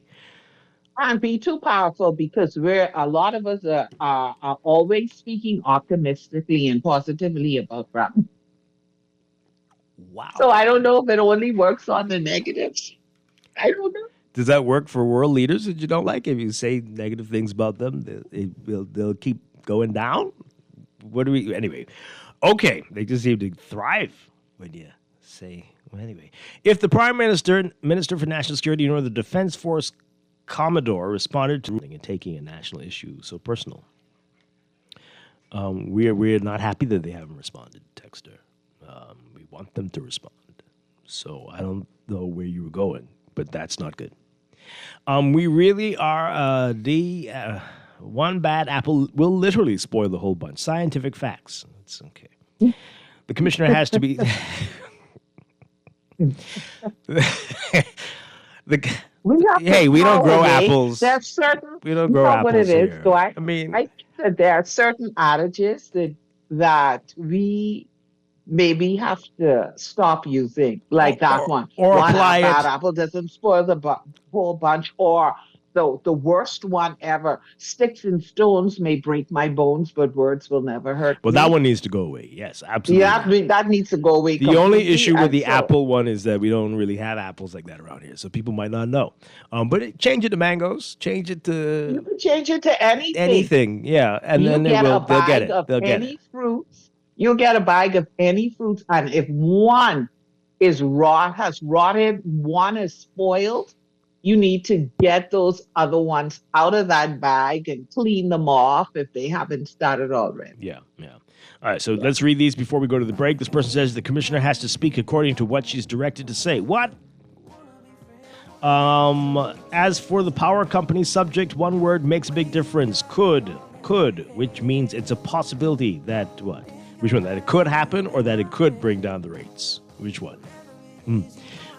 Did the government purchase GBPC? So this is two power companies now, government-owned, BPL and Government GBPC. has, let's be clear, the government is Grand Bahama Power Company. The government has signed an MOU to be able to begin exploring the framework that no sale has gone through. A framework of an agreement. The framework of an agreement. Right. Thank you. Yeah. So no money is in the bank. The government does not own Grand Bahama Power Company. Grand Bahama Power Company is still owned by Amera, and let's be clear about this. And this is what I'm saying. We need to pay attention, listen to the words, and then watch and see what or if anything happens. Yeah, this final text as we go, this person says it's hard to give our commissioner of police her time in the spotlight, if only for one day after the great news about crime being down. But let's show some love. Okay. Well, hey, we're going to leave that there. We got to take a break. This is Morning Blend on Guardian Radio 96.9. Leave me on red, baby, but I still get the message. Instead of a line, it's 3 dots, but I can connect them. And if it ain't right, babe, you know I respect it. But if you need time, just take your time. Honey, I get it. Way you got me all in my head. Think I'd rather you in my bed. Every day in a busy world, we have to do so much. Bank with CIBC and get that personal touch.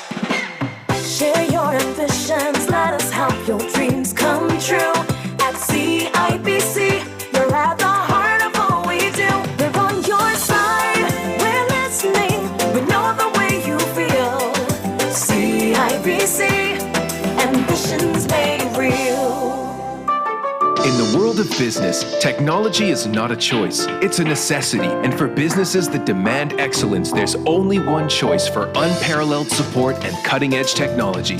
Custom Computers. You have challenges and we have solutions. Computing, networking, storage, and printing for enterprises large and small, aligned with premium brands like HP, Microsoft, Konica Minolta, and more.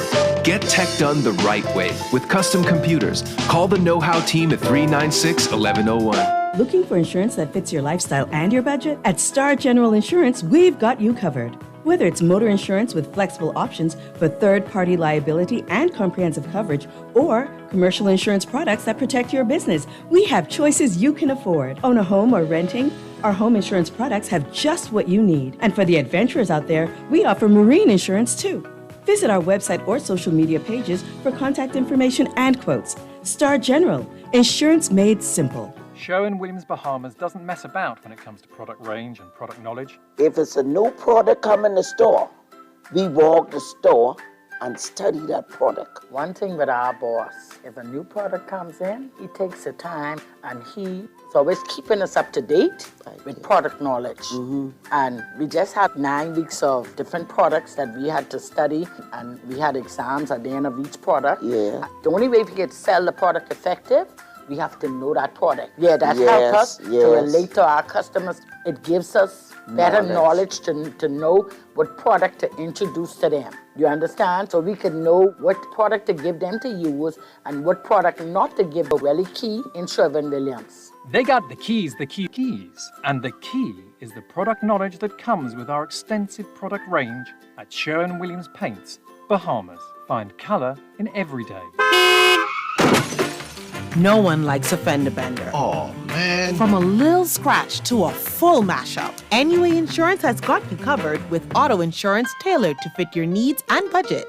For affordable rates with free on-site accident assistance, visit us online or in branch and just ask us. NUA Insurance. Ask us because we've got you covered.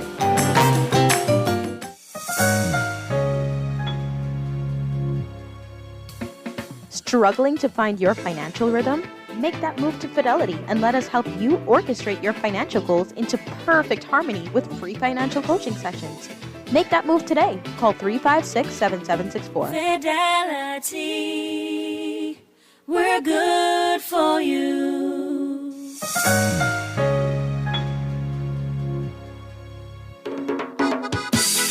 Hey! Come on, gal! Give me the thing! Yeah, gal! Hey!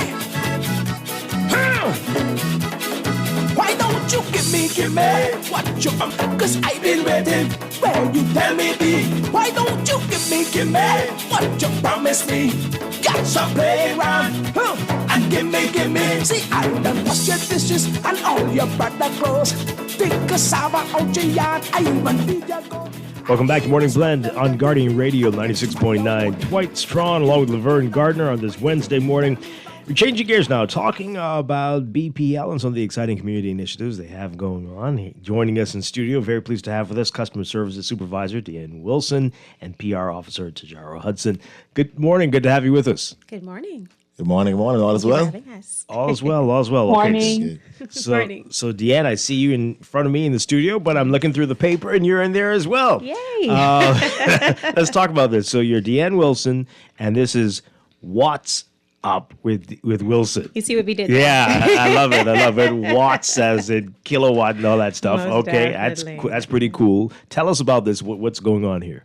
Okay, well, this is very important for us to raise awareness to the general public about what BPL is trying to do. First of all, we are here to educate you on what it is that you can do at home by taking the mantle for yourself and doing things at home that can somehow lower your bills and perhaps renew your outlook on BPL. Mm-hmm. We are working for you. So every week you'll be seeing energy saving tips that I would hope would be useful to you, provided that you take it to heart and of course apply it in your daily lives. Yeah. So I'm happy to be the face for that. And this is the first one. That's the first one. Yes. And you said every week we'll be seeing a new one? Most definitely. Okay, wonderful. So this one, let's talk a little bit about this one, the light switch test. What are we talking about here? Okay, so we're talking about,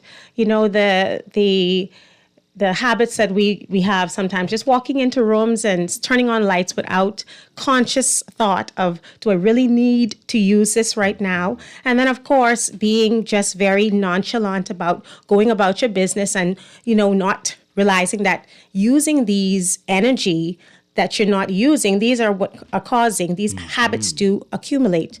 And these are what are causing your light bill at the end of the day to accumulate to those astronomical amounts. Yeah. Because like I mentioned there, it's not a one-time decision. It's it's not a dramatic decision. Sorry, it's automatic little increments of decisions that add up. Yeah, we keep hearing about it. That these charges that you leave and nothing's charging, it's still taking some energy. Yeah, I always like to use the example of, you think about the time when some of us who don't have generators, when the light is off, we still find ways to do things. Use the blessed God sunlight that come through the window to find our ways to the restroom. However, ourselves as well as our family, we just have picked up some I would say toxic habits of just turning on things that we don't really need to use. We've been very blessed in this country to have some of the freedoms that we have if we think about other countries. So let's not take that for granted and use the time and the resources that we have to educate ourselves so we can be a more informed people and then, of course, make better decisions. Yeah. I know you say look out for the tips every week, but give us a few more that we can expect from you over the next few weeks. Most definitely. So things like your air condition, how often are we changing out the filter? Also, I know a lot of people I see when I'm traveling are in AID and they're picking up the blackout curtains. Those are also very good, particularly because we live in a very sunny tropical climate. So those are good for those of us that like to, burn the air conditioning, and those blackout curtains now insulate us and allow the heat to stay on the outside so that, of course, our appliances can run a whole lot better. Oh, yeah, absolutely. Yes. And then, of course, washing your clothing in cold water. Okay. I know we typically also like to take long showers, shorter showers. Yes. Long hot showers. Yes. You'll still be clean. But, of course, it will be much more happier occasion when you pick up your bill. That's right. And you see the savings. Yeah. So are you getting people to understand that about the washing in hot water? Yeah. Because a lot of people are programmed to thinking that, especially for whites, you need that hot water. Right. And I'm not saying not to use your hot water, but I'm saying let's minimize some of these habits that have become out of control. Yeah, and the detergents they're formulated to work in cold water. So I mean, I don't know if it's true, but so they say. So they say. Yeah. Laverne, you had something. Go ahead. Laverne, did we lose you? Yeah, sorry. I was go. asking, what about? Please tell me, does it really help? I have friends who turn off everything. They turn off the water heater. They turn off the this, the that. All of those things when they're like going to work. And I guess, does that really help significantly? It sounds like they sat in my chair at work. Okay. Yes, most definitely. But they've definitely taken the bull by the horn, so to speak, by doing that. So I would definitely recommend, you have to become, almost a little bit anal with some of the habits at home if you want to see savings. Will that drive you crazy, though? I mean, every day you have to turn it off and then come back home and turn it on. Will retiring and not having any extra money drive you crazy? That also, I guess you can pick your poison. I mean, at the end of the day, we all want to enjoy a certain quality of life, but just not at a great expense, of course. Okay. And what about switching old appliances? Most definitely, yes. How much of a difference does that make? Great difference. Energy-saving appliances are definitely necessary. They make all the difference. And, of course, I like to talk about, too, our freezer, defrosting that. Every now and again, it's important that you do that because that does weigh on the bill as well. Okay. Great tips, and you say we're going to see this every week. How long is it going on for? For the rest of the year. Okay, wonderful stuff. Deanne Wilson, again, what's up with Wilson in the papers? Is it Wednesdays? Yes, Wednesdays. Okay, and you can find it in today's Nassau Guardian. Wonderful stuff. All right, Tajara Hudson, a lot of exciting things going on with BPL out in the community. Yes, sir. Yeah, okay, so where do we begin? Man, so BPL right now, we're entering this new energy era. And a part of this energy era is not just powering communities or powering the Bahamas, but powering those people in those communities as well. And so last year we ended with a bang in regards to our corporate social responsibility, where we donated or partnered with numerous different institutions, almost $25,000. And that's Christmas initiatives, that's fun run walks, that's school stuff, that's going to the Ranford Home for Kids, so many different things that we do. And once again, it's really just because we don't want to just power those communities, but what sense does it make to have lights on and the people suffering inside? Oh boy. So we want to make sure that we support those people that are paying their bills, of course, but also that rely on us for that clean, renewable energy as well. Yeah. And so that's what's happening. And we started off this year as well, already with our CSR, our corporate social responsibility, where we donated $1,000 just yesterday to the Cancer Society in awareness of cervical cancer. and to promote the awareness, of cervical cancer. And so we're just going to continue powering communities, but powering those people that live in communities as well. So in regards to our CSR, that's what's happening. All right. Wonderful stuff. We saw this in the papers a week or two ago about Sierra Walker and the Green Flag Initiative. Yeah. We have a show here, Our Blue Bahamas with Brief, and I think they were on that as well. So tell people about that and BPL's role in this. Yes. So I believe it was 2 weeks ago, Sierra Walker High School, the Knights, as they call themselves, Knights County High School on New Providence, to get this Green Flag. Nice. What this Green Flag is, it's a universal acknowledgement that they are an eco school, which means they're eco-friendly and they abide with best practices in regards to, keeping their Bahamas and keeping their campus clean, green, and pristine. So what BPL did was we contributed towards the redevelopment of their green space on campus. And that was a financial donation. And man, we went there. The kids were excited. They were excited to hold that green flag for the first time. And you could sense that the Knights were proud. They have a whole eco song and an eco pledge. And so BPL was just proud to be a part of that.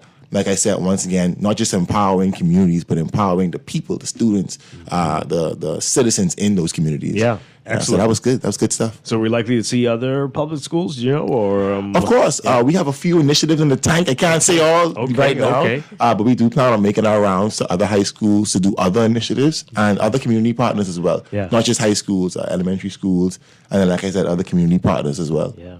Hopefully these teens are talking with their parents and getting them to change their mindset on things involving the environment and the community. All right, and your CEO, we love Tony Seymour, has been pretty busy. Yeah, man. Yeah. Tony Pratt, she's been very, very busy. Currently, her and the crew are in Puerto Rico for the 2026 Caribbean Energy Summit. And boy, they're having a good time. I know they're listening. So, hola, mis amigos. Hello. But no, she presented yesterday, actually. She was the first speaker. And she spoke to over 200 professionals about renewable energy in the Caribbean and in the Bahamas, as well as ways to bring down the cost of fuel for our consumers in the Caribbean as well. And that was cool because she spoke about how the power of wholesaling fuel in the Caribbean. But also, she talked about things along the lines of if the Caribbean were to pool together and buy fuel from the providers, how that would drive down costs. It's like if you buy a pack of Gatorade versus just buying one, the cost decreases.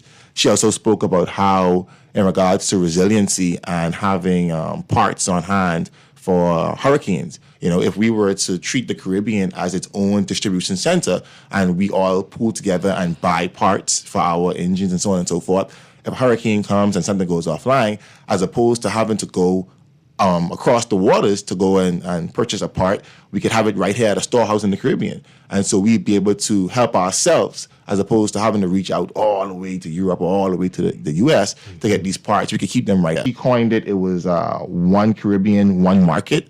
And so that was pretty cool. Shout out to our CEO, Ms. Pratt, for that. But yeah.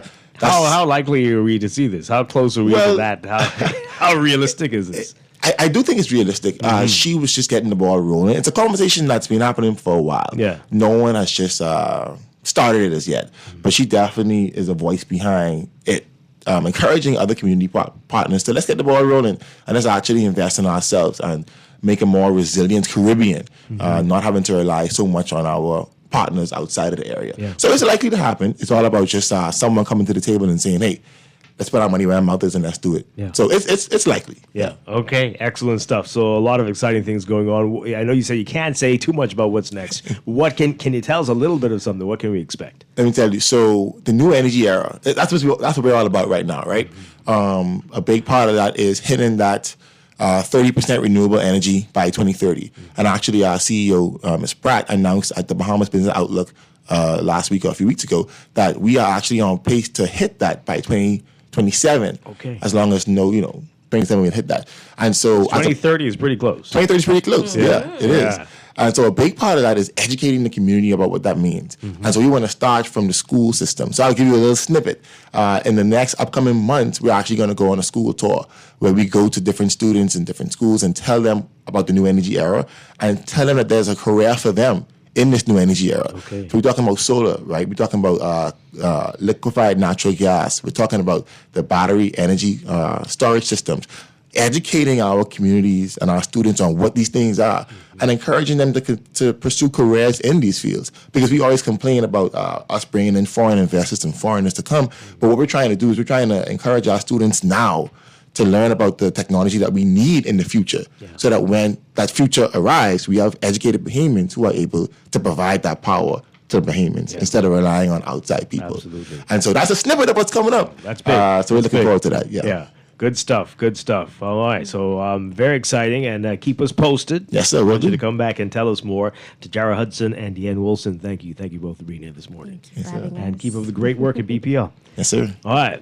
We're going to break for news. We'll be back with a whole lot more coming up in business. This is Morning Blend on Guardian Radio 96.9. Stay with us. Then I will let you be. Oh, golly, what you promised me. See, I've been waiting. Where you tell me be. Oh, girl, come give me. It's a new year and bigger deals at Wendy's. For a limited time, receive a free apple pie with a purchase of a biggie bag. Choose from a Dave's single or chicken sandwich, junior fries, 4-piece nuggets, a 20-ounce drink, and a free apple pie on us. This offer won't last long, so visit your nearest Wendy's. Grab your biggie bag and a free apple pie today. At CFAL, we understand that a secure future is the greatest gift you can give your employees. That's why our tailor-made group pension solutions are designed to fit the needs of both large and small companies. With CFAL, you can provide the retirement you and your employees deserve, ensuring peace of mind and financial stability for years to come. Join the many businesses that have already entrusted CFAL to create the right pension plan for their employees, and let us help you build a brighter future for your team. Visit us at cfal.com to get started on building wealth so you can live well. CFAL, growing wealth for future generations. 96.9 FM, streaming on GuardianTalkRadio.com and the Guardian Radio app, Nassau, Bahamas. The views and opinions of the hosts and guests are their own and do not necessarily reflect the views of the management and staff of Guardian Radio. Wake up, it's a new day. Wake up, it's a new day.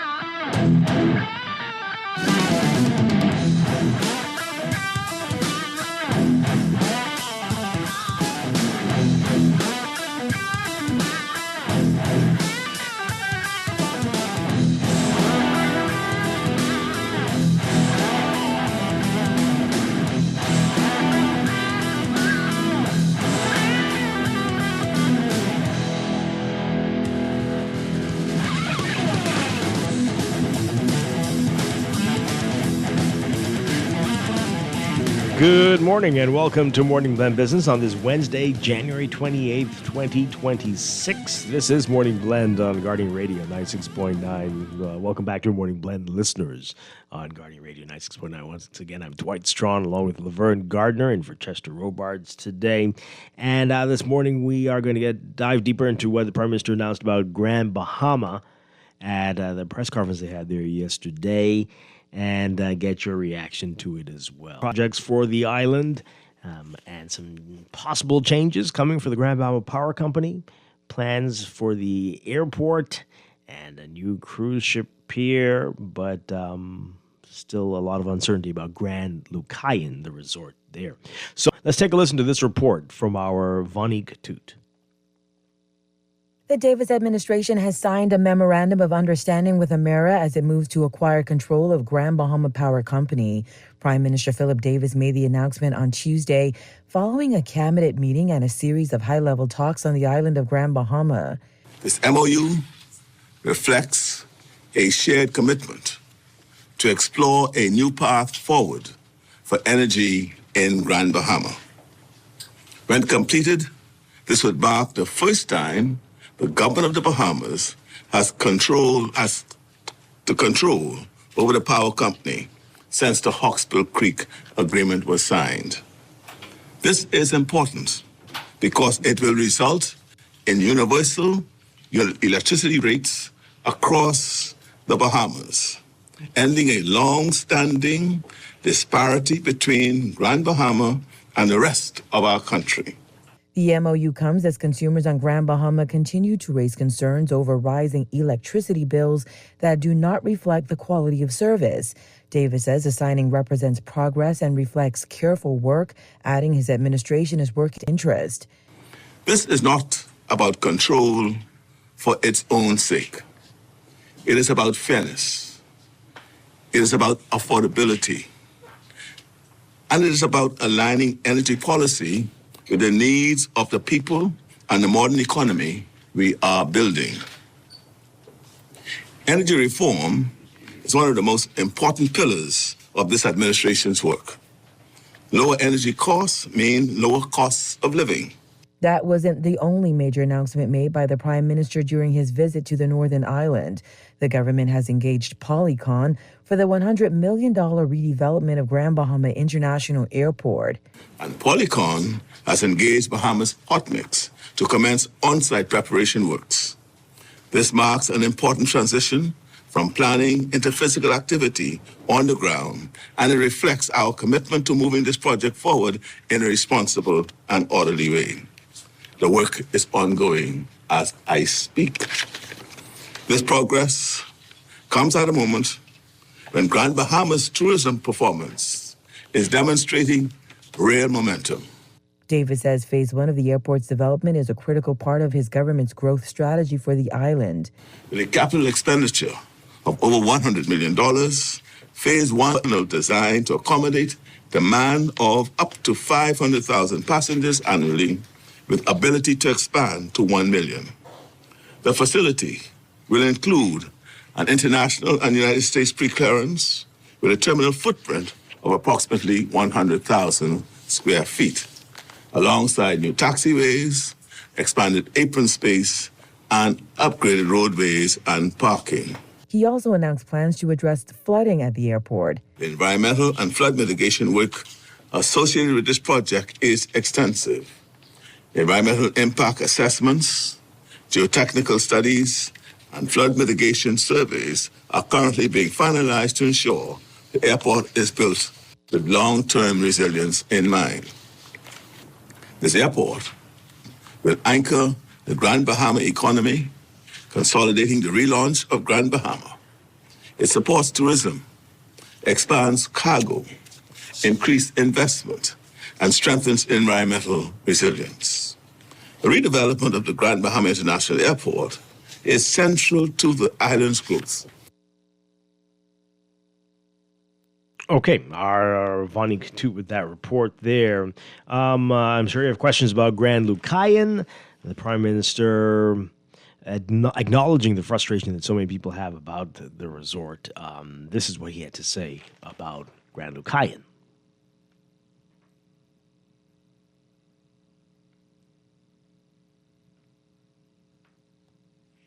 The government is making steady progress with the Grand Lucayan Resort, according to Prime Minister Davis, who described the deal as a complex transaction that requires careful sequencing, proper approvals, coordination, and structured execution. I understand the anxiety people feel. I understand the frustration when the pace feels longer than anyone wants. I also understand the temptation for some to turn every stage of work into drama, to create noise and to claim failure before the work reaches its next phase. Davis also hit back at the Free National Movement, which held a news conference in Grand Bahama over the weekend to criticize the government's silence on the deal. However, Davis says members of the opposition should hang their heads in shame. The criticisms coming loudest from those who created the problem, they should hang their heads in shame and gratitude. We are only concerned with the development of Grand Bahama, not the incompetent political scammers who brought us this mess. We will ignore the noise. We'll keep doing what serious governments do. Protect workers, protect the public interest, forward step by step in a way that is credible and sustainable. Last May, the government signed a heads of agreement with Concord Wilshire Capital to sell the resort for $120 million. The sale includes the 56-acre beachfront resort and the adjacent 160-acre Reef Golf Course. Okay, Vonnie Toot again with that report there. Did I hear correctly, Laverne? Did he say political scammers? Yes. That's what he said, political scammers. Wow. What does that mean? What does that mean? I don't know what that means, but let's not just sit there. Let's go back to the airport. Oh, we have a lot to talk about. Yes, but I was just taken aback by that because I don't know what he's referring to when he says political scammers. He'll have to explain. Is that a pseudonym, a synonym for elected officials? Is that the same thing? Is it just, you could call us that, or you could call us MPs? What? Whichever one you want. Huh. Well, okay. Yes, let's go back. Let's go back to all these things. I know we were talking about the MOU earlier. Artenika Thompson article in today's Nassau Guardian, and this is an interesting point again. He did not provide particulars on the MOU. Right? But of course, Grand Bahama, this is in the article, has represented a quandary for successive governments which have struggled to attract sustainable growth to the island that has been impacted by economic crises and multiple hurricanes over the past 2 decades. Yeah. And from what you heard yesterday, do you have any belief, evidence, any feelings that this is going to be different, that somebody gets it, that somebody understands what's needed now to turn things around? That's a question. I'm asking you, Laverne, and our listeners, okay. and our listeners. I'm sorry. Yes. Sorry. Yeah. Hey, so no, I don't get that feeling because we're very good at speaking to whatever we believe that the issues are with Grand Bahama and saying that we have a plan and this is going to get Grand Bahama back on track. This is the stages of beginning to revitalize Grand Bahama and all the one piece, bringing the magic back, restoring the whatever, and all of these things that's being said. And so for me, the talking, these are just talking points. The talking to it is, I'm not impressed by that with any government, right? I always say the proof is in the pudding. So that's why I said to you earlier, hearing about an MOU that we do not have the deals, the information about, hearing, okay, so the airport, they're now using Bahamas Hot Mix to push down the international section. Okay. But also in the same address, you're saying that the environmental and flooding studies, they're almost complete. We did these studies already when we first announced that we entered into a private-public partnership. And the people that we entered there, the money was there and they were ready to go. We didn't have these flooding and environmental studies there. This is a new study. This is like a new study. Wow. But you're saying that this is just being finalized. And so I'm like, okay, we'll see where this is going. And it does not escape me that whenever it happens, much like the rapture, no man knows the day or the hour, it doesn't escape me that this is an election year. Yeah. Wow. So I factor that into everything that's happening right now. And that is why, for me, I'm just going to wait and see what happens. Yeah. Now, on to the hotel. Something stood out to me in the address, right? Every stage of work into drama, those who would like to turn every stage of work into drama. When I heard that, I chuckled because when this MOU that was signed for the hotel, this last one, it was very dramatic. All the pomp, pageantry, and circumstance. Tearing down a part of a building. Tearing down. So when you start off with this high level of, for lack of a better term, what word do I want to use? Drama. You start off with this drama, right? Your celebration of a MOU is this dramatic. It is not measured. It gives people the impression, even if you didn't say it in words, it gives people the impression that something is going to happen, if not right now, very soon. So you've already kind of set the stage for the expectation that they were going to see quick movement. And now you're saying these things take time. But you start off at this very celebratory, and it was only an MOU. And and that works the people up and they're excited. And now it's almost like we're being very measured and being very careful. Yeah. Wow. Well, it's football season. We're almost winding down with the Super Bowl coming up, but it just reminds me of the false starts. And every time you have to go back a few inches or yards because of the false start. This is how it feels every time we do one of these in Grand Bahama. That you've been penalized for that one not working, and you got to go give up a few more yards. Unfortunately. And Dwight, listen, don't get me wrong. I want all of these things to happen for Grand Bahama. So I'm not sitting here hoping that it doesn't come to pass. You know what I mean? Yeah. That's not I'm just not going to celebrate prematurely. I'm not going to give into any drama either way. I'm going to watch. I'm going to listen to the words. Words are important. I can't say that enough. When things aren't said, don't assume that is what was meant. I need you to say the words for me. Yeah. Wow. All right. Let's get some reaction to all of this, folks. Give us a call. 323-6232, 325-4316, 325-4259. Call us toll free, 242-300-5720. Tweet us. Facebook us. Text us, 422-4796. Let's take these calls. Good morning, caller. You're on the air. Good morning, Laverne. Good morning, Dwight. Good morning. Good morning. This is Conk Johnson. I think that's what the C stands for. Oh, wow. Okay. Are you a political scammer? No. No. But the political scammer was the early iterations of the PLP. Oh, dear. Beginning with the Blueprint for Change, beginning with the other announcements, beginning with the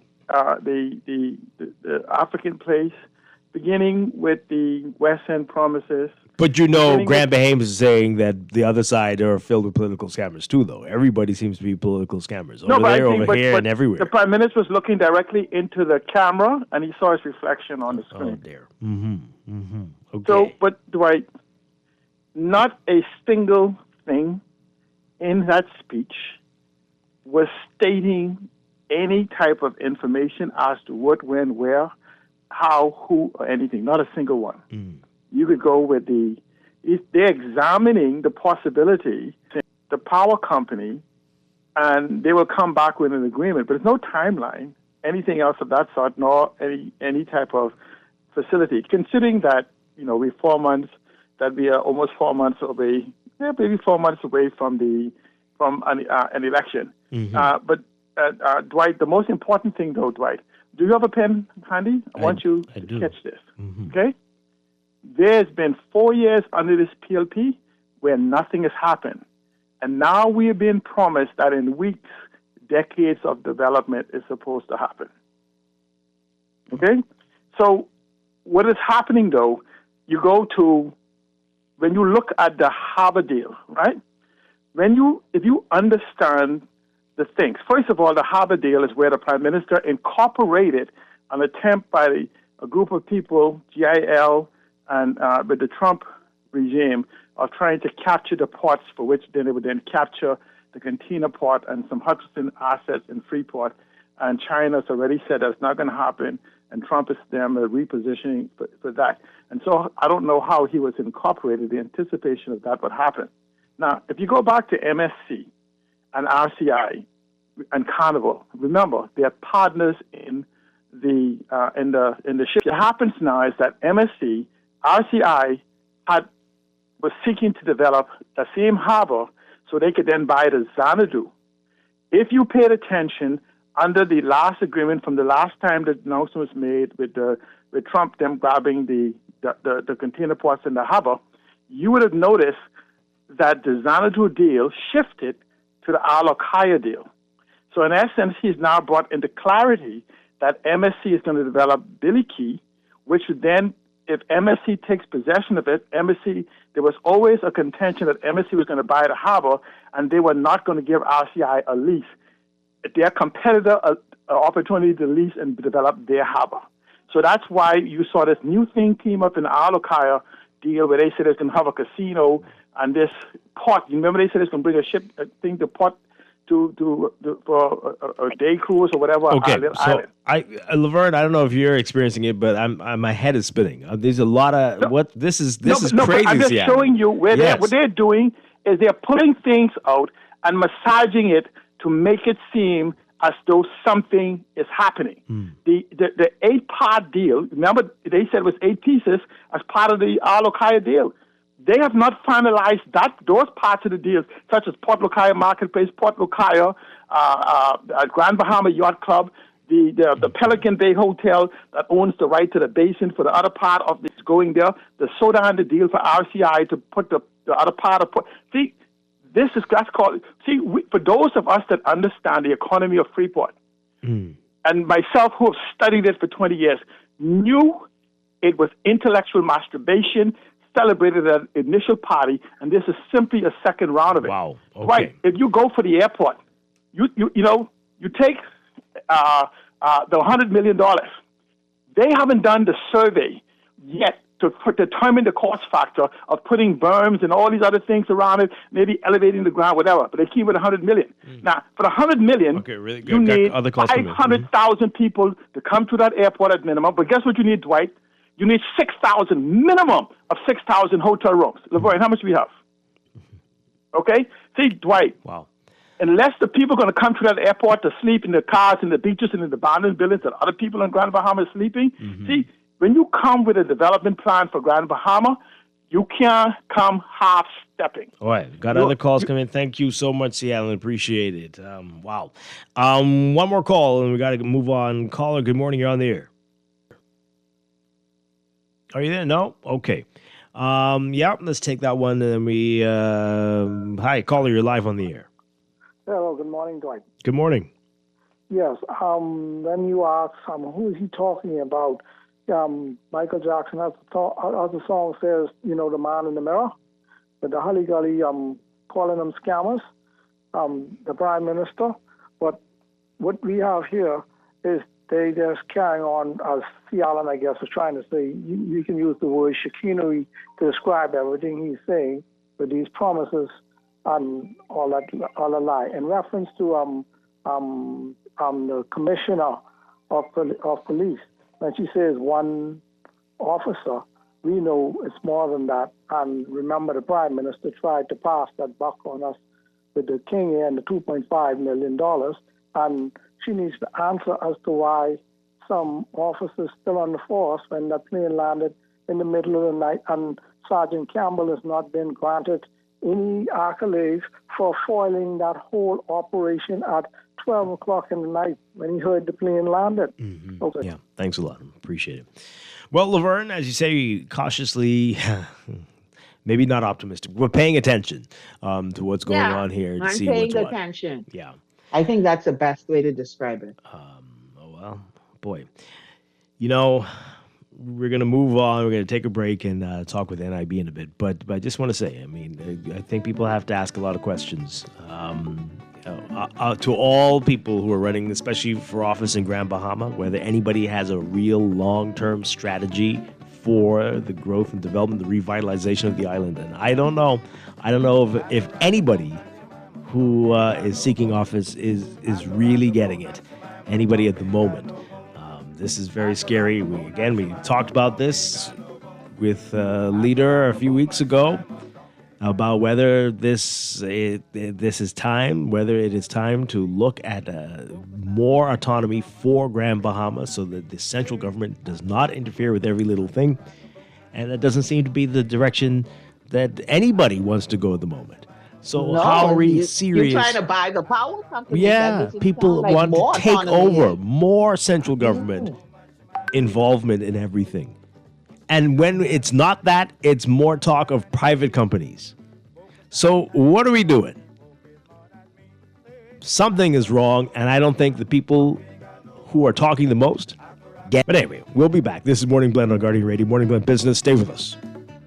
I can rock a boat, not your mama, come ain't got no bone. I can rock a boat, not your mama, come ain't got no bone. I can rock a boat, not your mama, come ain't got no bone. I can rock a boat, not your mama, come ain't got no bone. Mosquito had a party, Sandfly went to sea.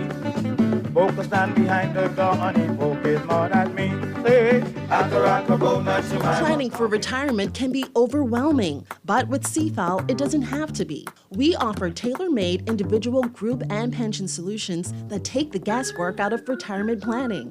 Whether it's for you or your company, don't leave your future to chance and let the trusted hands of CFAL's experts guide you toward peace of mind and financial stability. Low upfront costs and affordable monthly payments make it easy for you to build wealth so you can live well. Visit us at cfal.com to start on your path toward financial freedom. CFAL, growing wealth for future generations. City of Miami Gardens presents JITG Music Fest. Janae Aiko, Ludacris, Ashanti, Nelly, Glove Maya, Joe, D Nice and Friends, featuring WV, Donnell Jones, Case, Sunshine Anderson, and Kenny Burns, Isley Brothers, El DeBarge, Stephanie Mills, and so many more. March 7th and 8th, Hard Rock Stadium. Tickets and info at jazzinthegardens.com. Jazzinthegardens.com.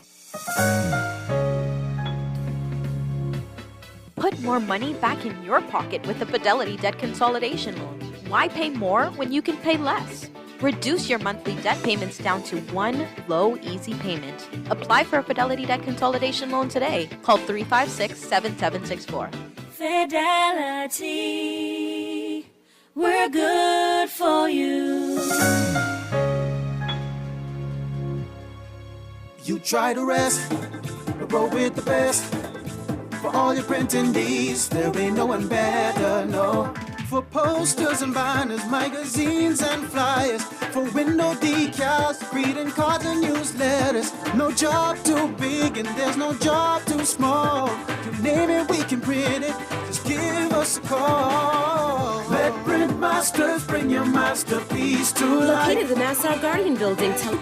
At CFAL, we understand that a secure future is the greatest gift you can give your employees. That's why our tailor-made group pension solutions are designed to fit the needs of both large and small companies. With CFAL, you can provide the retirement you and your employees deserve, ensuring peace of mind and financial stability for years to come. Join the many businesses that have already entrusted CFAL to create the right pension plan for their employees, and let us help you build a brighter future for your team. Visit us at cfal.com to get started on building wealth so you can live well. CFAL, growing wealth for future generations.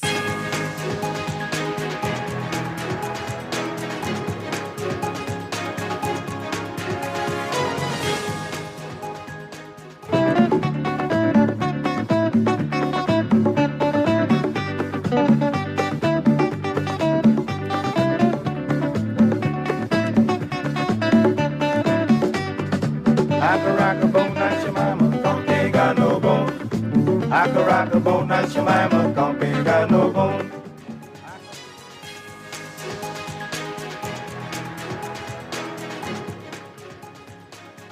Welcome back to Morning Blend Business. As Dwight Strachan, we are talking with NIB with their interest waiver campaign going on now in studio. We have two big timers, two celebrities. We have Senior Inspector Marvin Duncombe, and we have PR Manager Tonique Williams. Good morning. She says she's not going to talk, but you can't be here and looking so beautiful, and we can't say hello to And you. not talk. Right? You gotta And say you are a something. Bahamian hero, a national hero, so you have to say hello to the Bahamian people, Tonique. Yes, certainly. Good morning, Dwight. It's certainly a pleasure to be here with you again. And also, good morning to your listening audience. Yeah. To the people driving on the highway, how does that feel to hear while you are on Tony Williams Highway, right? Anyway, Marvin, you were talking about the interest waiver campaign. Remind folks what this is all about. Okay, so the interest waiver is a program that the National Insurance Board it's been launched from last year, but it's continuing on to be able to help employers, help them with what's going on with their arrears. So the mission, Dwight, the main vision and the mission is to support businesses while securing the fund at the same time. Right. So what we want to do is we want to make sure that employers are able to benefit from a discount in the interest that they would have occurred. Many times when people, forget to pay for 1 month, it ends up being 6 months and then 6 years. And now you're talking about a $20,000 arrears that you're dealing with. And in that $20,000, let's say $1,000 interest on that. What we want to do is we want to sit with those employers and say that has been accumulated as a result of your arrears and be able to waive that interest for you up to 75% that interest can be waived. In time past, we didn't have the ability to do that. Now legislation has given us permission to be able to waive that interest. And because that is available to us, the director has taken the initiative that we want to be able to work with employers to waive them so we can help them to be the best that they can be in business. All right, so tell us more about it. Is it all the interest? Is it partial? Is it for a certain amount of time? What are we looking at here? Okay, well, the interest, it doesn't matter how long the arrears or the interest has been gathered. It doesn't matter how long it goes back. But when you sit with the compliance officer, the first thing that you'll find is what is the arrears, first of all. Then we factor in what is the interest that's attached to the arrears. And then when we find out what that is, then we want to say, okay, how can we waive some of it for you? So it's not the whole interest that's being waived for you. So, for example, we're trying to support the Grand Bahama and Abaco communities, those that were in fact impacted by the hurricanes, and we want to waive 75% of the interest for them, Grand Bahama and Abaco. We want to waive 50% of the interest for the people in New Providence and the other family islands. So once we are able to sit with them, they're able to write a letter to us saying to us, then we make sure that they are committing to paying off the arrears, not just receiving the interest for the interim and then moving on, but they'll enter into an installment agreement so that they can have, periodically pay the arrears off. But the interest part of it, which seemed to be a problem for a lot of people, I'm an inspector for the last 14 years, and that's the question that I keep hearing. People say, man, like, you can't waive this interest for me. And for all this time, Dwight, I have had to tell them, I'm sorry, sir, I'm sorry, ma'am, I simply cannot. The director cannot. Nobody can. Now she says, not she says, but she's able to, and she's taking the initiative to say, you know what, if I'm able to do so, I want to do so. Yeah. And so we applaud the director for taking the initiative to do so. All right, so how long does the campaign go on for? Because this is a limited time offer, right? It is. And so we want to make sure that anyone who is interested in this interest waiver applies for it by the end of the first.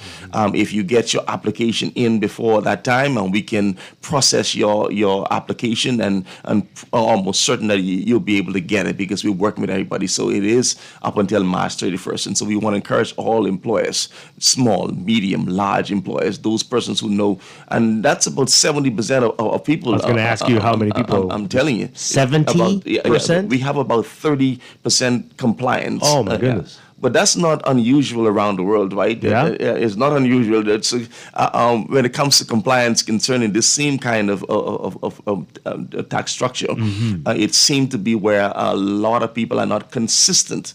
And when I say compliance, I'm talking about consistently paying on a monthly basis. Yeah. So we got about 70% of the people out there who are, and they'll pay sometimes like 6 months and then they won't pay for the next 6 months. So that's not compliance. You want to make sure that you're paying consistently so that when your female employee gets pregnant and she wants to access a maternity benefit, she can come into the National Insurance Board and there's no hold up with her getting the benefit. But if you're not compliant, she's going to have a problem. We cannot process the claim until the contributions have been paid for. Yeah. So 70% with challenges. I mean, like, are we talking about big problems or like just a little behind? What are we looking at? No, there are a lot of people who are in serious trouble. Oh boy. And a lot of people who are, just regular people who I did a company a couple of years ago, whose bill was like $400,000. I mean that was the total bill, and the interest wasn't even factored in yet. Oh my goodness, that's a total bill. So and then you ask the question, how did you arrive there? And it's a process. You've been working with the people. You've been trying to get them. They've been trying to get it done, and sometimes they come and make 2 months payment, and then you say, okay, well you're on the track, and then they slack off for another year, and then they try again. But a lot of people are trying, but sometimes they find themselves in a situation where they just can't get out of the hole. And so we've taken initiative this year to make sure that we are supporting businesses while we secure the fund for the future. Yeah. Laverne, you had a question? Yes, this waiver or possible waiver, this waiver, it also applies. Does it also apply to self-employed? Does it apply to self-employed? It does apply to self-employed person. So if you are in arrears, whether you are an employer or self-employed person, you can come and let's have the discussion, the conversation. You must commit to the installment agreement, which means that you must commit to paying the arrears off. And so we'll give you the waiver you sign. But now I want everybody, if you renege on it, then we return back to the original plan. That you go back to the what it was initially, because we want to make sure that you are serious. When we are serious about waiving this way, we can't just be waiving it for you and then you renege on it just so that you can get your letter of good standing or something of the sort to do business and then renege on. So we want to make sure that people are seriously committed to it. So Marvin Duncan, a lot of people listening to you and are panicking. They're employed, they're workers, and they're hearing you talk about somebody in owing almost $500,000 and wondering if it's their employer. What are the penalties if you've fallen this far behind? What happens to those companies? Well, the National Insurance Board gives us inspectors the right to prepare a case for failure to pay, and we have been doing that. We have been putting many people before the courts, and they they have to face the judge. In time past, there were times where high-profile matters, you'd see them on TV. Right. And while you don't see them on TV now, I can tell you, Dwight, there are court cases every day. Still happening. Okay. And sometimes, people say, well, then some more needs to be publicized. Like today, when it was publicized, people really was I'm running towards NIB. They're not publicized, but they are happening every day. Okay. If you do not pay, I have the right as an inspector to prepare a case against you, and you will be prosecuted. Now, the director, and we don't want to let that go there, is what we're saying. Right. We want you to come in so you can talk with your inspector, so you can make a plan, do an installment agreement. We'll waive the interest for you so you can have a best opportunity to pay it off. But if you do not wish to do so, then I have the right to prepare a case, every inspector, and then I'll see you in court. Yeah, my goodness. Caller, we'll get you in a second. I'm just curious. Who did you contact in Grand Bahama regarding this waiver?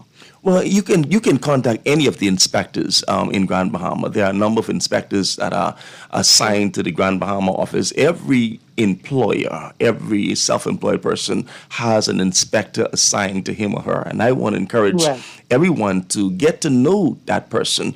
If you don't know, call one of us and ask me. My number is 4544710, and ask me, who's my inspector? And I'll go and get on the computer and I'll tell you right away. Your inspector is whatever. There's Kevin Monroe, or your inspector is Dorothy McPhee, or I'm shouting out my people down at Foxhill office where some of the best inspectors live and work. Dwight, that's what I'm doing there. And how many inspectors do you have across the country? How many? Oh, we got about 75 inspectors across the country, but we're doing a new cohort now, about 30 that we're trying to bring on, because we are very serious about making sure that we secure the fund. And there are some islands where you probably have one inspector trying to cover from north to south for Big Island. We need more people to make About sure. how many do you think you need? What are you recommending? What do you say? Well, I don't know. I can't say exactly, but I think the 30 that we are doing now, it will really help. The problem is, Dwight, is that the inspector pool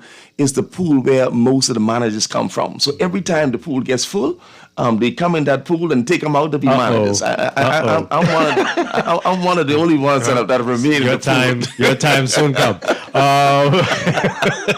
Oh boy, let's take this call. Caller, good morning. You're on the air. Hey, great as usual, Dwight. Guess how you doing? Doing well. Good morning. Right, I just want your guests just to reiterate a very important part where people actually are misled with NIB. The fact that people actually, for some strange reason, I don't know why, that they think that NIB is actually a retirement plan after they retire. And NIB was actually not created as a retirement plan or retirement. But people are actually under the impression that they could actually live off of it. Could your guest please explain that too?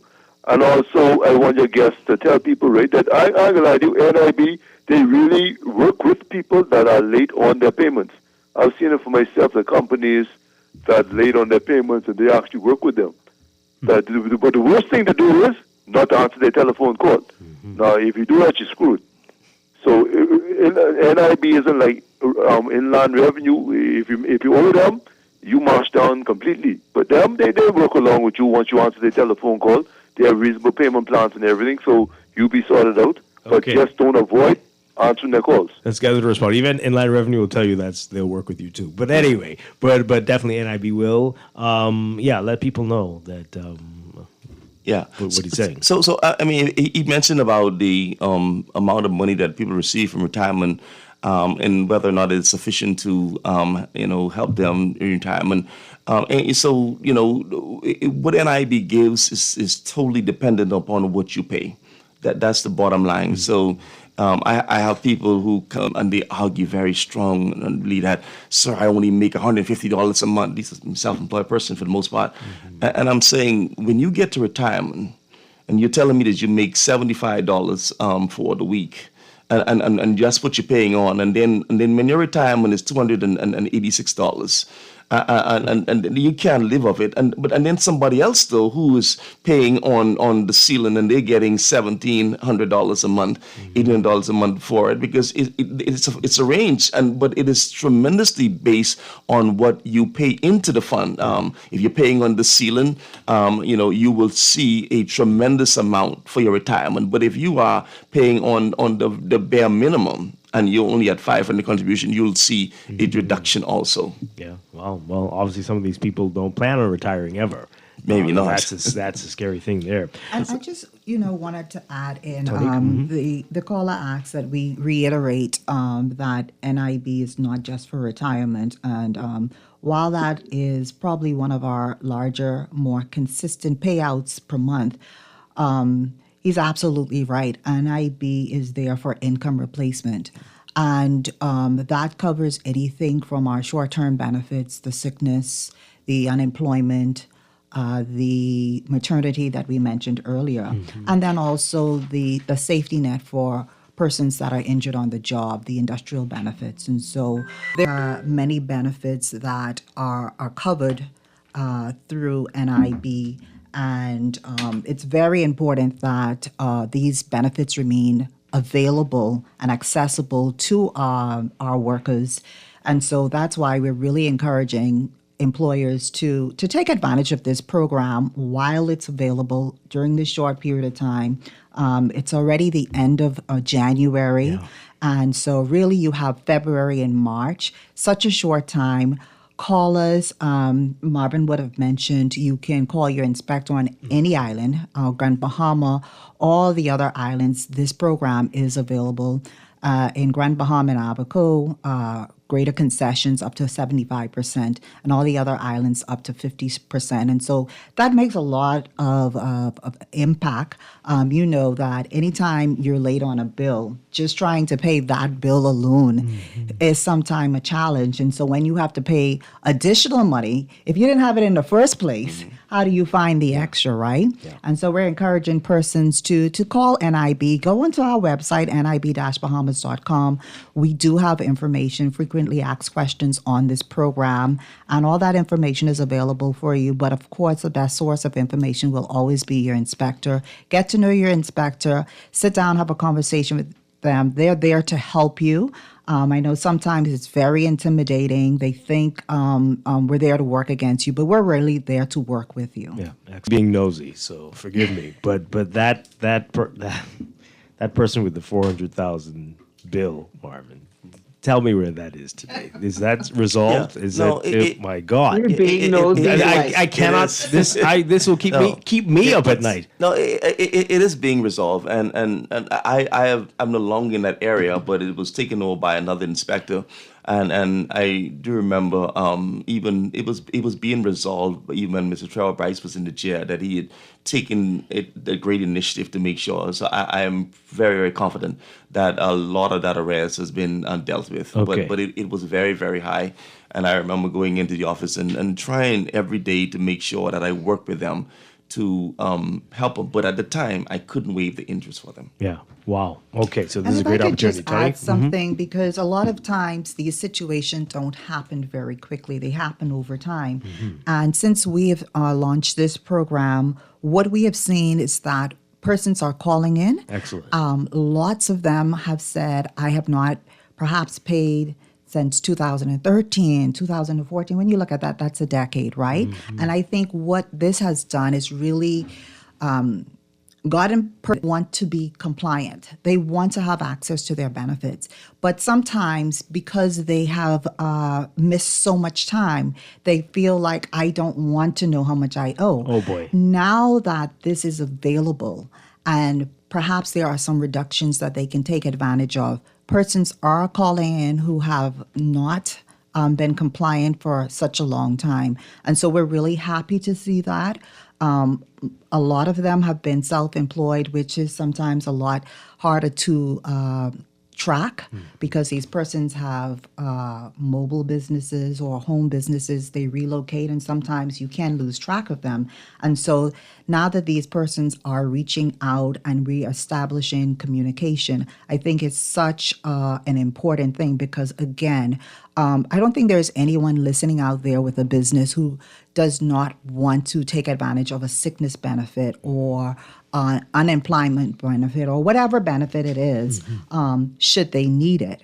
But sometimes these benefits will not be available if you haven't been paying. Yeah. And so now they can get back on track. All right, remind folks of the deadline and time. January, as Tony said, is gone. Yeah. It's practically February. But the deadline is March 31st, and we encourage all employers, self-employed persons who find themselves in arrears to reach out, to connect with your inspectors, try to settle this arrears so that we can be able to continue on, and so we won't reach the place where we are talking about putting cases together. Yeah. Okay. All right. Thank you so much for being here this morning. Good to see you all. Thank you. It's been a pleasure. Thank you. Hey, we're going to take a quick break and be back to wrap things up. Our final, literal couple minutes of Morning Blend business when we get back. Stay with us.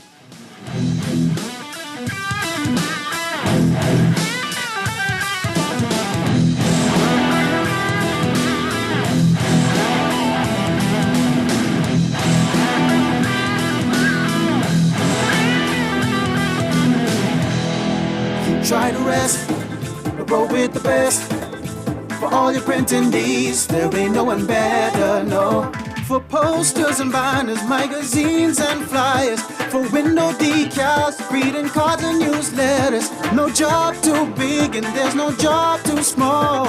You name it, we can print it, just give us a call. Let Print Masters bring your masterpiece to life. Located in the Nassau Guardian Building, telephone 302-2361. City of Miami Gardens presents JITG Music Fest. Janae Aiko, Ludacris, Ashanti, Nelly, Glorilla, LMA, Maya, Show, D-Nice and Friends, featuring WV, Donnell Jones, Case, Sunshine Anderson, and Kenny Burns, Isley Brothers, El DeBarge, Stephanie many more. March 7th and 8th, Hard Rock Stadium. Tickets and info at jazzinthegardens.com. Jazzinthegardens.com. This is Guardian Radio, your station for up-to-the-minute news and intelligent, interactive, and engaging conversations. 96.9 FM.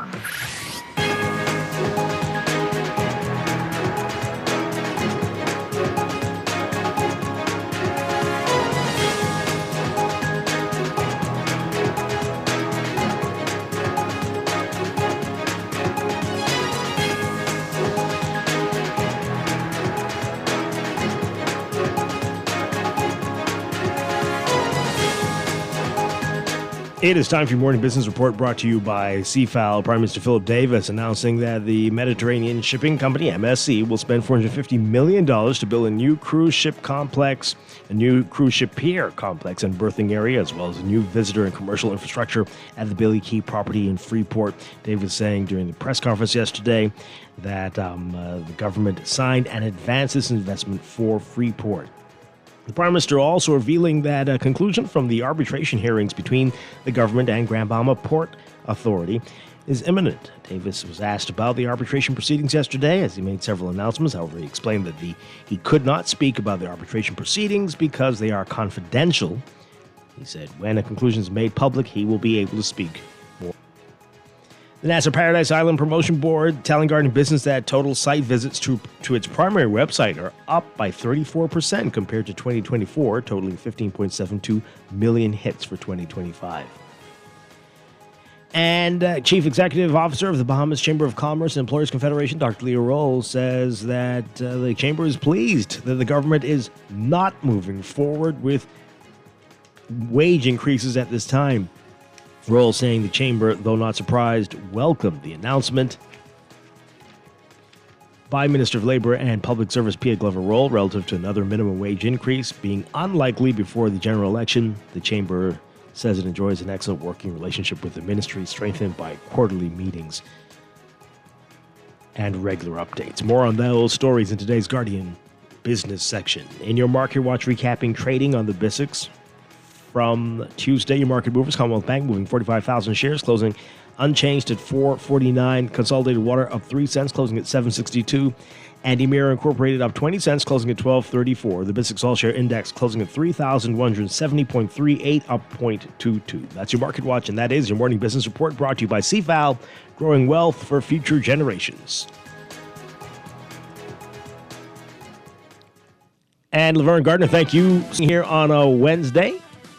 My pleasure. I'll miss you tomorrow, but hopefully Chester will be. Okay. I'll call you if Chester says anything. We'll see how you feel about a double duty. Okay. Yeah. No problem. hopefully It's you'll for answer me. Chester. No There problem. you go.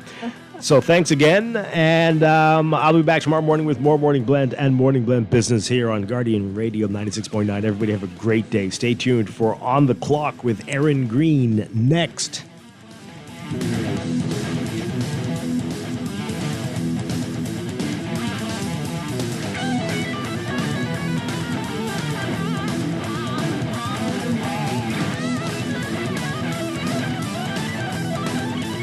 This is Guardian Radio 96.9 FM, streaming on GuardianTalkRadio.com and the Guardian Radio app, Nassau, Bahamas.